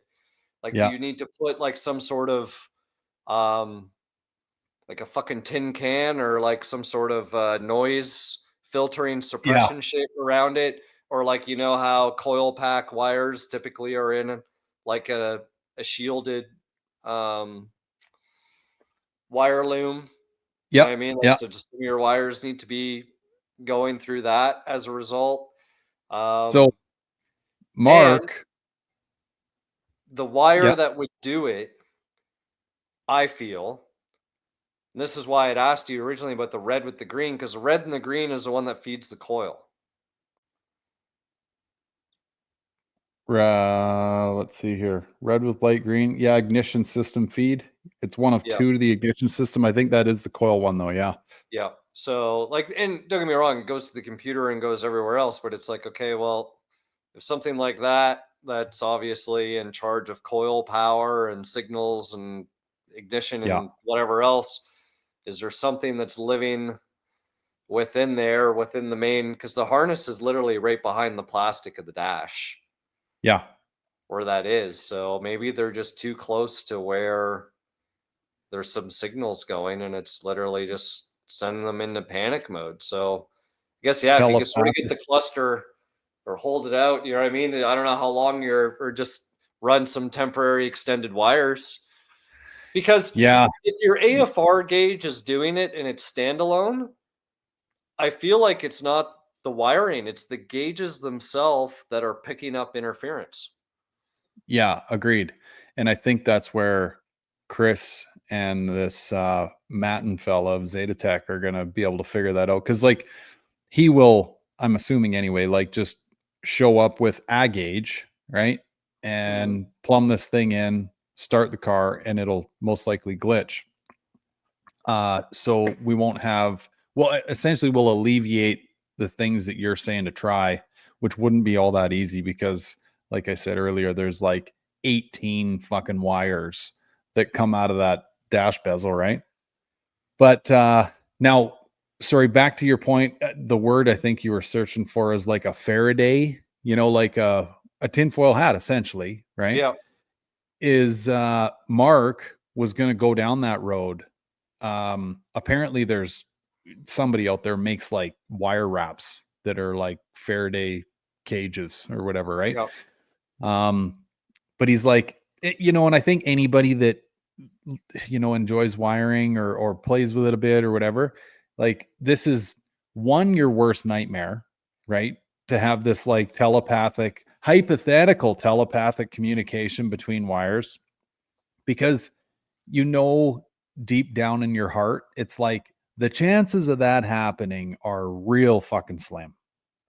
Like it's not impossible, but it's slim. Like maybe your ground's bad, or you know what I mean? Like there's more logical solutions. And I think that's where he was kind of at with it all too. He's like, I'm gonna give it a go, but like I don't know, right? I got a funny feeling it might just end up empty-handed again, right? So I think the best thing to do is probably just leave this in the hands of the pros and let Matt try to figure it out. It's funny you bring up the BMW thing though, because like that's kind of where this Zeta Tech got its calling from. Is these little gauge screens would fit in that BMW message center and allow you to monitor things that you normally wouldn't, or that BMW didn't intend you to, right? But yeah, they're really cool. Like I can't say enough good things about them when you just play with them on accessory. But yeah, that's not really good. And funny enough, I'm going through some data logging stuff right now, right, with Matthew. And we're not really succeeding yet, but he happened. And the whole fucking reason that I went down this road in the first place is so I could give Matthew as much data as possible, because I know he's a data guy, and any good tuner should be, right? Yeah. So that's the whole reason I went down this AFR road in the first place. And like the rabbit hole goes, AFR led into, well, if you're going to do one, you may as well monitor this, that, and the other thing. Intake air temp would be kind of cool with this Kenny Bell, on and on.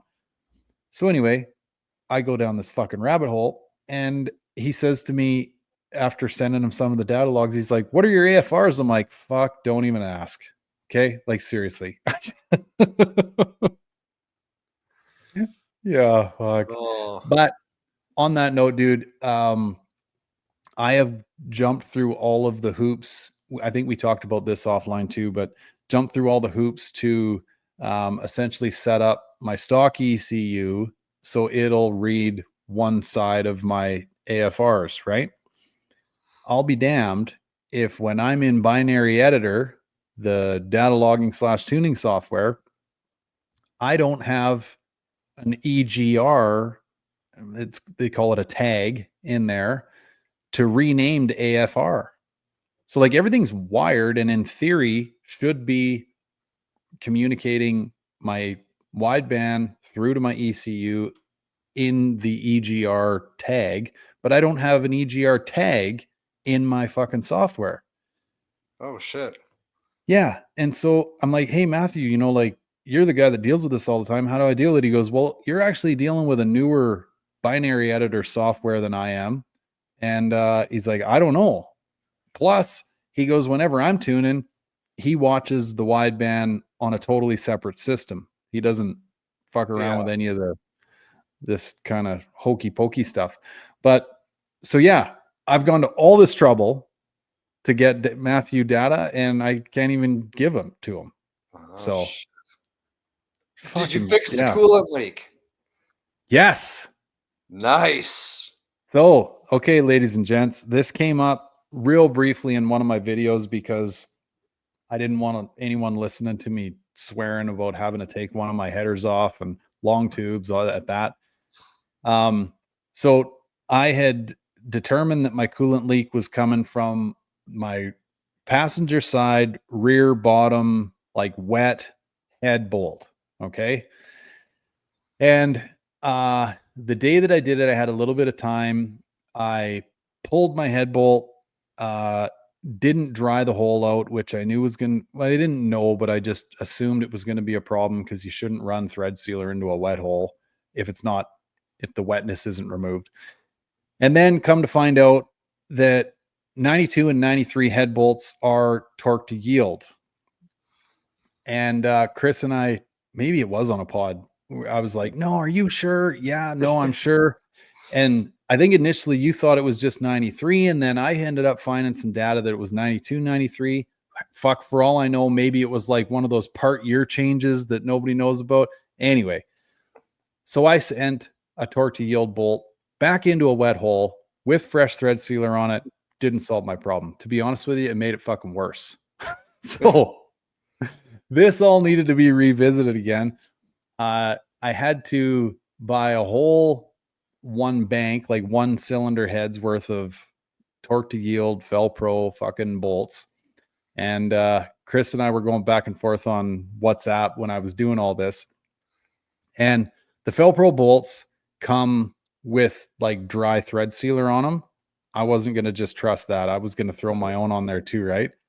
But I don't know where I even got this from, but it stands out to me that someone of significance told me this somewhere. And it was an old boy trick when you're sending bolts like that into wet holes, or what will be a wet hole, is thread seal your bolt, run it in, like just bump it tight. Don't get it to a torque spec or anything. Pull it, rethread seal the bolt again, run it again. So just for good measures, because I didn't want to go through any of this shit again, I And like I say, I had to buy a whole head's worth of head bolts. So I had spares. I ran one bolt with the dry thread sealer and my own on it in the hole, bumped it tight, backed it out, threw that fucking bolt in the garbage, grabbed a new one with new dry shit on it, thread sealed that one, sent it, torqued it. She's been dry ever since. Nice. Yep. Yeah, Man, that was a win. You need to find someone with like a pre-90. I think it's like 91 is a crossover year for those head bolts. But if you could have just found like a head bolt out of an old one, and if somebody had With one, no and collar. just reuse that. Yeah. Yeah, I mean, it was a $50 endeavor up here in Canada for a set of Felpro one side head bolts. Yeah. So if anybody listening is curious, the way to tell is the torque to yield ones have like a flange. It's like a flange bolt, versus the earlier years. It's just like a standard bolt head. Bolt head. You know what I mean? That you would get, nothing fancy. So the old school ones, you can reuse them. I don't know how many times, but they are not torque to yield. So fun fact. It's like, and I'm sure I know there's people that send torque to yield shit more than once. And well, this is I guess one of those scenarios where it won't work in your favor. But it's a pain in the dick though, right? To have to buy the whole bank, because I ran into a similar situation as well. And it actually ended up being like that thread sealer on its own wasn't enough. And I was like, well, great. I just destroyed or ruin those head bolts, because I don't want to try torquing them down again. So yeah, pain in the dick. I guess that's why people go ARP. Okay. Yeah. Great little way to throw me into what I wanted to tell you. So I know there's more than one person out there for sure right now going, why were you fucking around with stock head bolts? Now, here's the back end on that. Because I had the information cross-threaded, I was of the impression, I still remember this back in 2017 when I was bolting those heads on, I was going to reuse my head bolts because the information that I knew at the time, reusable bolts. And then I'm like, fuck, I should just get the ARP bolts, right? And I don't know exactly, I don't even know what the fuck a set of them would be worth right now. But at the time, I had bled out of every orifice. I think fucking Abby was just born, and I was out in the garage every night trying to get this done. Like, marriage was on the rocks. Okay. And I had just got hit with $2,200 for those AFR 165 heads and the cam. And it was getting out of control at this point. I'm like, okay, I'm going to just buy a set right from the local parts store of just stock replacement head bolts. But I was going to reuse the other ones. And I'm like, no, the happy medium is just buying new bolts. I'll feel better about it if I buy new bolts. So I would have, if I was a little more ballsy, ran those torque to yield bolts that came out of my car from 92 back in there. I would have been dealing with all kinds of fucking leaks. You know what? I bet you probably would have been fine. There's that side of it too, right? That's the worst part. It's because you did the right thing. You got fucked. Yeah, true. Yeah. Well, and it is, the more you go poking around, the more you find that this is like, even from brand new fresh builds, like it can be a common occurrence that just for whatever reason, these 302, I mean, they fucking leak out of every orifice. Let's be honest. These small blocks are not hermetically sealed, right? But it's kind of weird that this reared its head, 8 years after I put that bolt in there. And I, hand on heart, swear on my kids' eyes, like all of them were thread sealed, time was taken, it was done right. So yeah, it's kind of weird. In the back of my head though, maybe those dyno runs, you know what I mean? The pressure in the chamber it was enough to. I replayed all this through my head, buddy. It was definitely leaking before then. Okay. Because remember I told you I'm still running that stupid crossover hose from the heater tubes to the back corner of the intake. Oh yeah. which ironically enough is kind of in the vicinity of where this leak was coming from, right? At least at the back of the intake there. And when we first fired the car up on the dyno, we shut her down quite quickly because, well, there was smoke. We seen coolant under the car. Oh, fuck, here we go, right?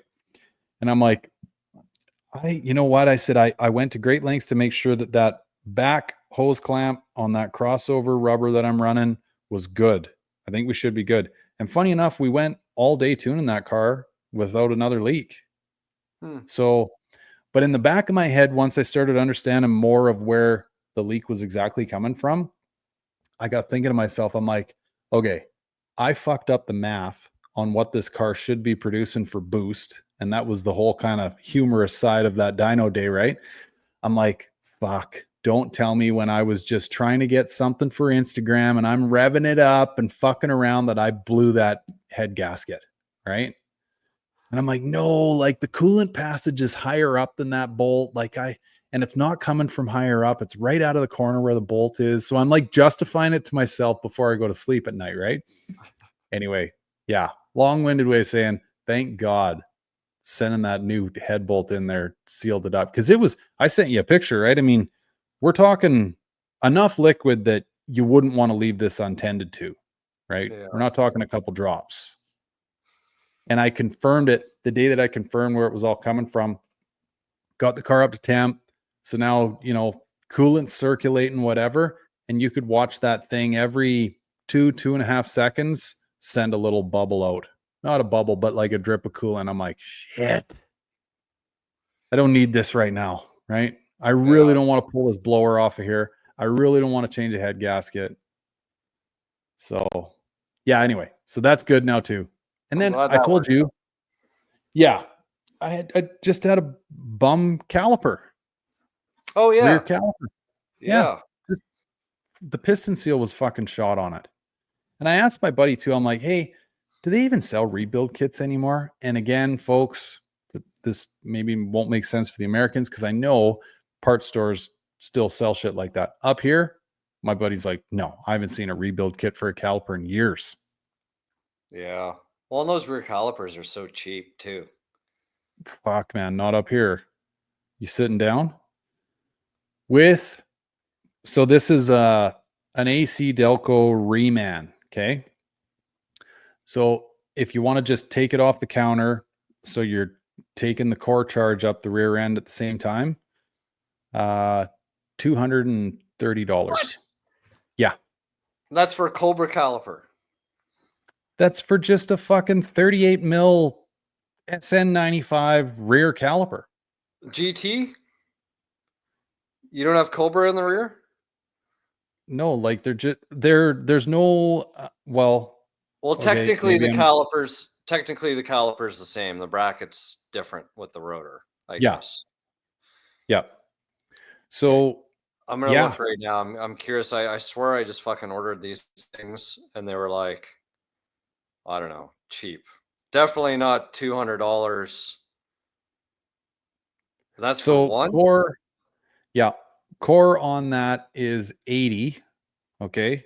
So we're still talking 140, 150 pre-tax. Dude, I'm $66. Yeah. And that's with the Cobra carrier, not even the GT one. Oh, really? Yeah, this is like full-blown GT. Like Jesus. I kept my carrier or, your mounting caliper bracket and sent the one that came in the box back with my core charge. But my buddy warrantied it. So that was nice. But I still did eat that, back when I put them on. Yeah. Damn, man. And I thought about Rock Auto is a better option for sure and gives you options as well. I actually went through some shit with those AC Delco calipers and I wanted to get the car rolling. Well, fuck, Lewis will love hearing this. I know when he listens to the pod, because he was giving me shit like, what are you doing swapping your brakes over when it's this close to pits, right? Don't worry, buddy. I'll get it figured out. So that fucker was on my mind. when I first went to flip these brakes over, because I'm like, okay, I can wait a few days for Rock Auto, right? And then I'm like, shit, what if it takes longer? What if the mail gets all jacked up, whatever, right? Fuck it. I'm going to take my lumps. I'll go down to the parts store and buy them. So get these two AC Delco calipers, 400 and some odd dollars later, right? Get them back to the shop, pull the bleeder out, pull the, banjo screw out. And I'm like, there's fucking rust in these things. Like they're all corroded up and shit. I'm like, how long were these sitting on the shelf, right? So back to the parts store I go. Not convenient to get there either from my shop. They got to order in another set, but they'll be here tomorrow. Oh, fuck. Okay. So anyway, long story short, I have been through the ringer with these goddamn AC Delco Ford Remand fucking calipers, Jesus. Yeah. Anyway, we're only leaking out of the places we should be leaking out of now. Rear main, little shit like that. We're tight. Yeah. Oh. But data logs continue. I've had actually I got 4 new tunes I got to try out here. The one that Matthew first sent me, no change. He's on a kick where he thinks that my bypass valve is not, or it's okay. So it's normally open until you get on it.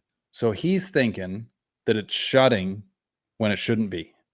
And I'm like, well, I said, I can't guarantee that, but I know that when I operate, like when I just rev it up and I'm my head under the hood, it operates as it should. He's like, well, zip tie it open because this is kind of giving me clues that your bypass might be fucked up. I'm like, well, okay, whatever. Anyway, the issues are stalling, still doing that shit, right? Yeah. Way less than when the tank was invented before, might I add, but it's still stalling. But it's so weird because the first data log I sent him, I go out in the car and it's sort of a funny frame of mind that you're in because you're like, typically, you're dreading this thing acting up. Now I'm like, okay, fucker, act up, right? We're data logging now. And it's not. The fucking thing's acting perfect, right? Like, Jesus. So anyway, drive around. It ended up being a huge data log, but got it to stall a few times. And then it's also got under really low throttle. Doesn't matter what RPM, but like just a 1/16 of an inch of throttle. It's kind of got this like herky jerky thing going on, right? Right. And that leads into not every time, which is, I know, the worst thing to hear as a mechanic. Doesn't happen all the time. It's just when the fucking wind temp is at whatever, Anyway, you go to get on it, and this car, almost like it floods itself, it falls on its face, and then boom, we're gone. And then under wide open throttle, it's brilliant, right? So anyway, he sends me back a revision, and from my place down to where you can actually start pissing around a little bit, all downhill, 2 stop signs. Both stop signs with the new revised tune, dead. I'm like, nice, right? Now he's going to see what's going on here. But he's like, man, I think your bypass valve's fucked. I'm like, listen, the only gas this car got coming out of my house was just like to get it moving. After that, it's just on full decel, no throttle, no nothing. That valve should be open under vacuum, whatever. And anyway, so he sent me 4 revisions. Now I got to try those out and see what's happening. But everything else is working good. AC's blown cold, which is lovely. Yeah. Actually, I heard from Rick the other day.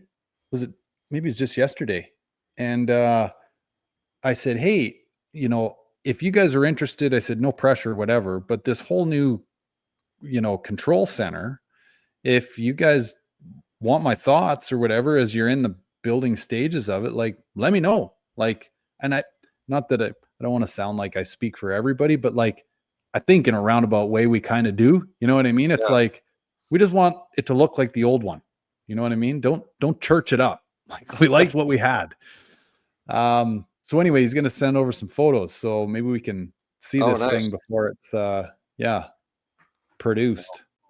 But I hope Yeah, they do something. Oh, go Sorry, ahead. buddy. Go ahead. No. I hope they maintain some of the backlighting feature in some way, shape, or form. I don't know how you would implement that into the old look, but that is really nice in the one that doesn't look like it belongs in the car. Yeah. It's just a real nice soft LED light, and it's all capacitored up. You know what I mean? Like when you turn the car off, they kind of fade out. You know, like Right. it's nicely done. It just doesn't look like the original.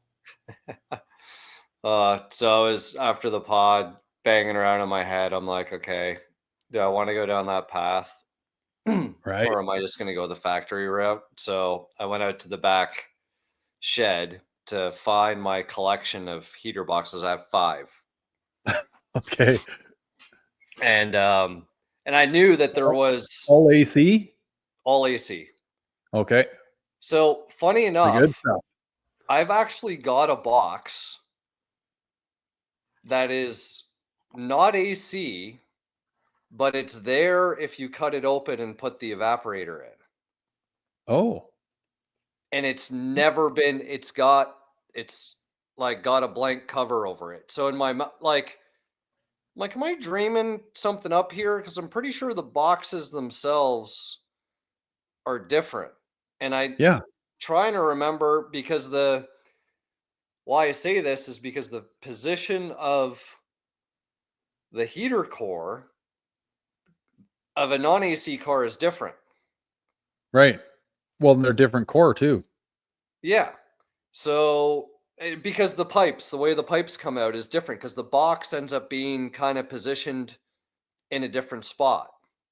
Right. If that makes sense. So I'm like scratching my head and I still haven't figured this out. But I think I have like this weird fucking AC box that's never had an evaporator thing in it. And the foam pad like does not have the holes because it's all complete the way that I took Mhm. it out of the car. And I'm like, shit, this is like a virgin. I can like cut the top open, do what I need to do, and it'll be the first evaporator core this heater box has ever seen. Dude, Um, put it on bring a trailer. That thing will bring 200, no problem. oh, I know, right? So, anyways, I found there's another box that actually came out of. Do you remember that silver GT I had that like rolled over? Yeah. It was a 93. Actually, it was a YN on Opal car, leather car, and everything was super, super clean in that. And this is the one, like including the heater box, like it's not even like dusty looking. Right. And I'm checking the insides, looking at foams and everything. So I find this one, and I'm like, fuck it, I'm keeping it all OE because like I literally have everything sitting right Right. here. So it's Yeah. like, Yeah. I wanted to do it, but it's just pulling me, and I'm like, whatever. So I call up Black Cat, the guys who do my gauge faces for me, and I'm like, listen, I need a silver face with AC for my climate controls now. So that's on the way. Um, Nice. and yeah, so I'm hoping to start tackling all that shit next week. Right. I've got my original heater box, non-AC, 100%. And I got a bunch of photos of it too. I'll send them over to you and you can do some cross-referencing. Yeah, like obviously once I take the one out of my silver car, Right. like unless for whatever reason, like maybe it was an oddball where like 93 or a certain year was like, okay, fuck it, we'll just use the same box for everything and just run a heater core with a blank plate over where the evap would be. Yep. But yeah, I was just like, I was scratching my head. I'm like, am I seeing this right? I'm like, this shouldn't be. Right. Huh. Dude, when you do this, actually okay. Your white coupe, which is kind of the high school car that's got all the memories in it. That does have AC, doesn't it? Yeah. Okay. Well, shit. Maybe, but you've had the silver car long enough. Maybe you will have this moment. But like, every single time that I use the AC in this thing, it like rocks me to a point where I'm like, it's almost like that $200,000 Cobra. Like I'm like, there's a tear in the matrix because I've spent so many hours in this car sweating my ass off, and now I have the ability to just go boop. It's cold Yeah. in here. Fuck, it's nice. Yeah.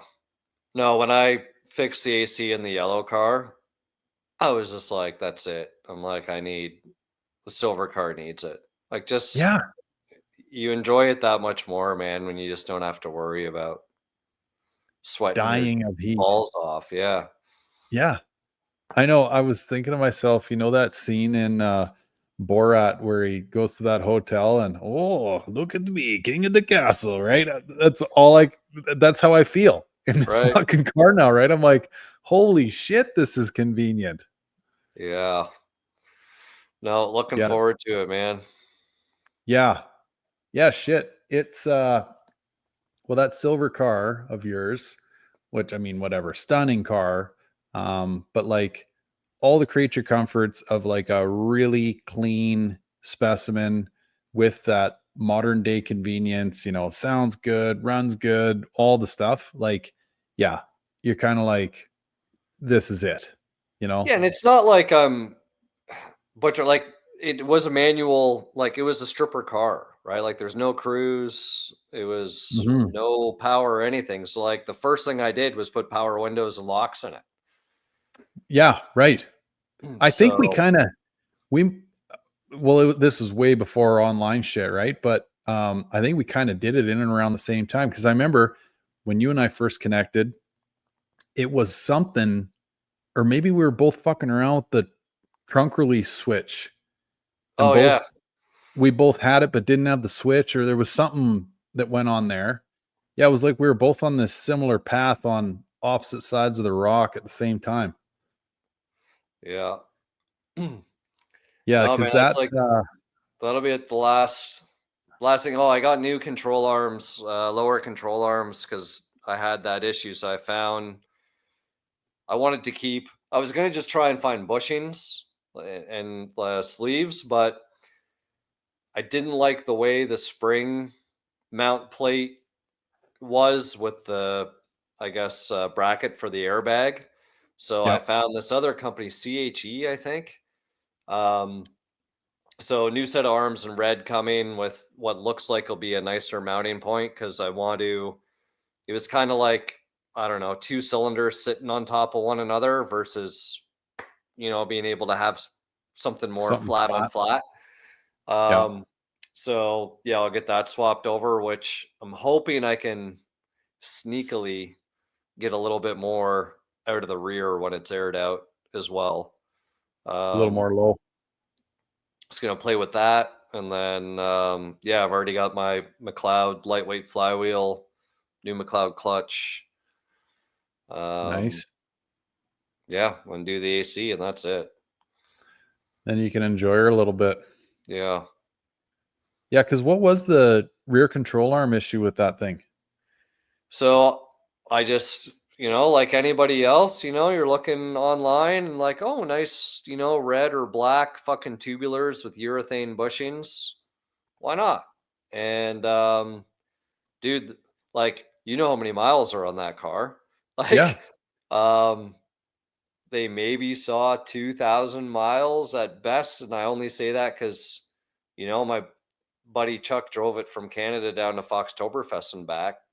Hmm. And then I drove it from Foxtoberfest back to Lewis's in Florida. So that's quite a bit of driving. But that was enough to literally make the sleeve inside or the collar inside the bushing like a hot dog in a hallway. Hmm. So like I'd accelerate and the rear end would kind of do this weird little fucking like I had no control. And I'm like, what the hell's going on? And Right. sure as shit, man, it worn that the bushing right out. Like it just completely disintegrated in the torque box side. Weird, hey? Yeah. I think, yeah, on the other side of this, you couldn't remember what control arms those were? No. Right. Like I don't know if they're there's just so much red shit out there, you know what I Yeah. mean? But yeah, so my fix, because I was sort of like, oh, how am I gonna get to the LMR cruise in? Last minute, fuck this, fuck it all, I'm not going. And then, I pulled it and I found a bushing out of another control arm that was the same circumference and everything, and slapped that in last minute just to do that drive to the show. But that was it. Once I got back from the show, I parked the car. And it was just the one side that went. Yeah. Weird. Well, the other side wasn't looking as good, but like definitely that right hand side was worse. Huh. Yeah, that's weird, hey? Yeah. And then those bags, are they just a single bolt from the Yeah. bottom? They are, hey? That's kind of a weird one, hey? Like, I don't know why you wouldn't think to yourself, I mean, well, at least this is how my brain works. Like, why wouldn't you have 2 or 4 or, maybe like run your big center and then have like 2 smaller bolts on either side of that, 3 across or something, Well, the reality is there's really nothing, I guess, what's the word? Structural to hold the differential in place from the related to bags. the airbag from the bag's perspective, right? It's just there as like a glorified shock absorber to go up and down. So However, shouldn't be going right and left and doing weird shit. right, agreed. However, when you do like a one tire higher than the other, that's where you would have that lateral force from the bags, right? Yeah. Yeah, you would, but that should be the flex in the bag should allow for the movement, right? Yeah, true. Yeah, I don't know. This may be why I'm not an engineer, but like I kind of play one in my own head every once in a while, right? And I'm like, Oh, I get it, but then like yeah, part of me is like, hey, Firestone isn't an amateur company, and these things are in the back of fucking trucks, like big yeah, rigs and dump trucks or God knows whatever. And if a single bolt is going to hold it in place, well, then a single bolt it'll be.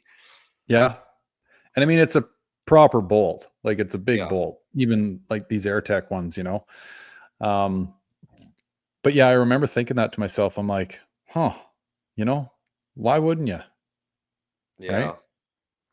I don't know. Maybe I over engineer shit, but it did strike me as odd at the time. But then, well, I ran in. I'm trying to think how that all unfolded. I ended up bucking off the cups on my rear control arms to give myself something nice and flat. And I mean, I don't know, in a hokey manner, I guess maybe you could have bolted. Well, that's right too. And I had to drill a hole for my bolt too. But Yeah. again, how many air ride cars are out there? You know what I mean? Like not many. So if you're going to be a control arm manufacturer that's going to make just fucking airbag rear control arms, like you're probably not going to sell a whole bunch. But yeah, buck the cups off what I had and had to drill that hole through the center of the whole rear control arm. Yeah, so I'm gonna have to do that again. Right. Which I'm for sure from an engineer's perspective, I probably weakened them or whatever, right? But whatever. I'm doing burnouts for my buddies. I'm not fucking setting any land speed records here. We're not drag racing. We're not whatever, right? This thing I like the way it looks. Yeah. So anyway, buddy, you want to wrap her there? Yeah, sure. Why not? All right. Well, thanks for listening, folks, as always. And, we should do this at the start, really. But anyway, if you've mucked it out with us all the way to the end of this, and you haven't done this already, do us a favor and give us a little thumbs up or a review or however that works, because apparently it really helps in the podcast world. I think it helps on anything online, but apparently it really helps us. So if you liked it and you didn't mind all the swearing and you liked all the war stories, head on down, take 2 minutes, and hell, give us a thumbs down. I think that works just as good. Whatever you want to do. Bad PR is good PR. It's true. All right. Thanks, folks.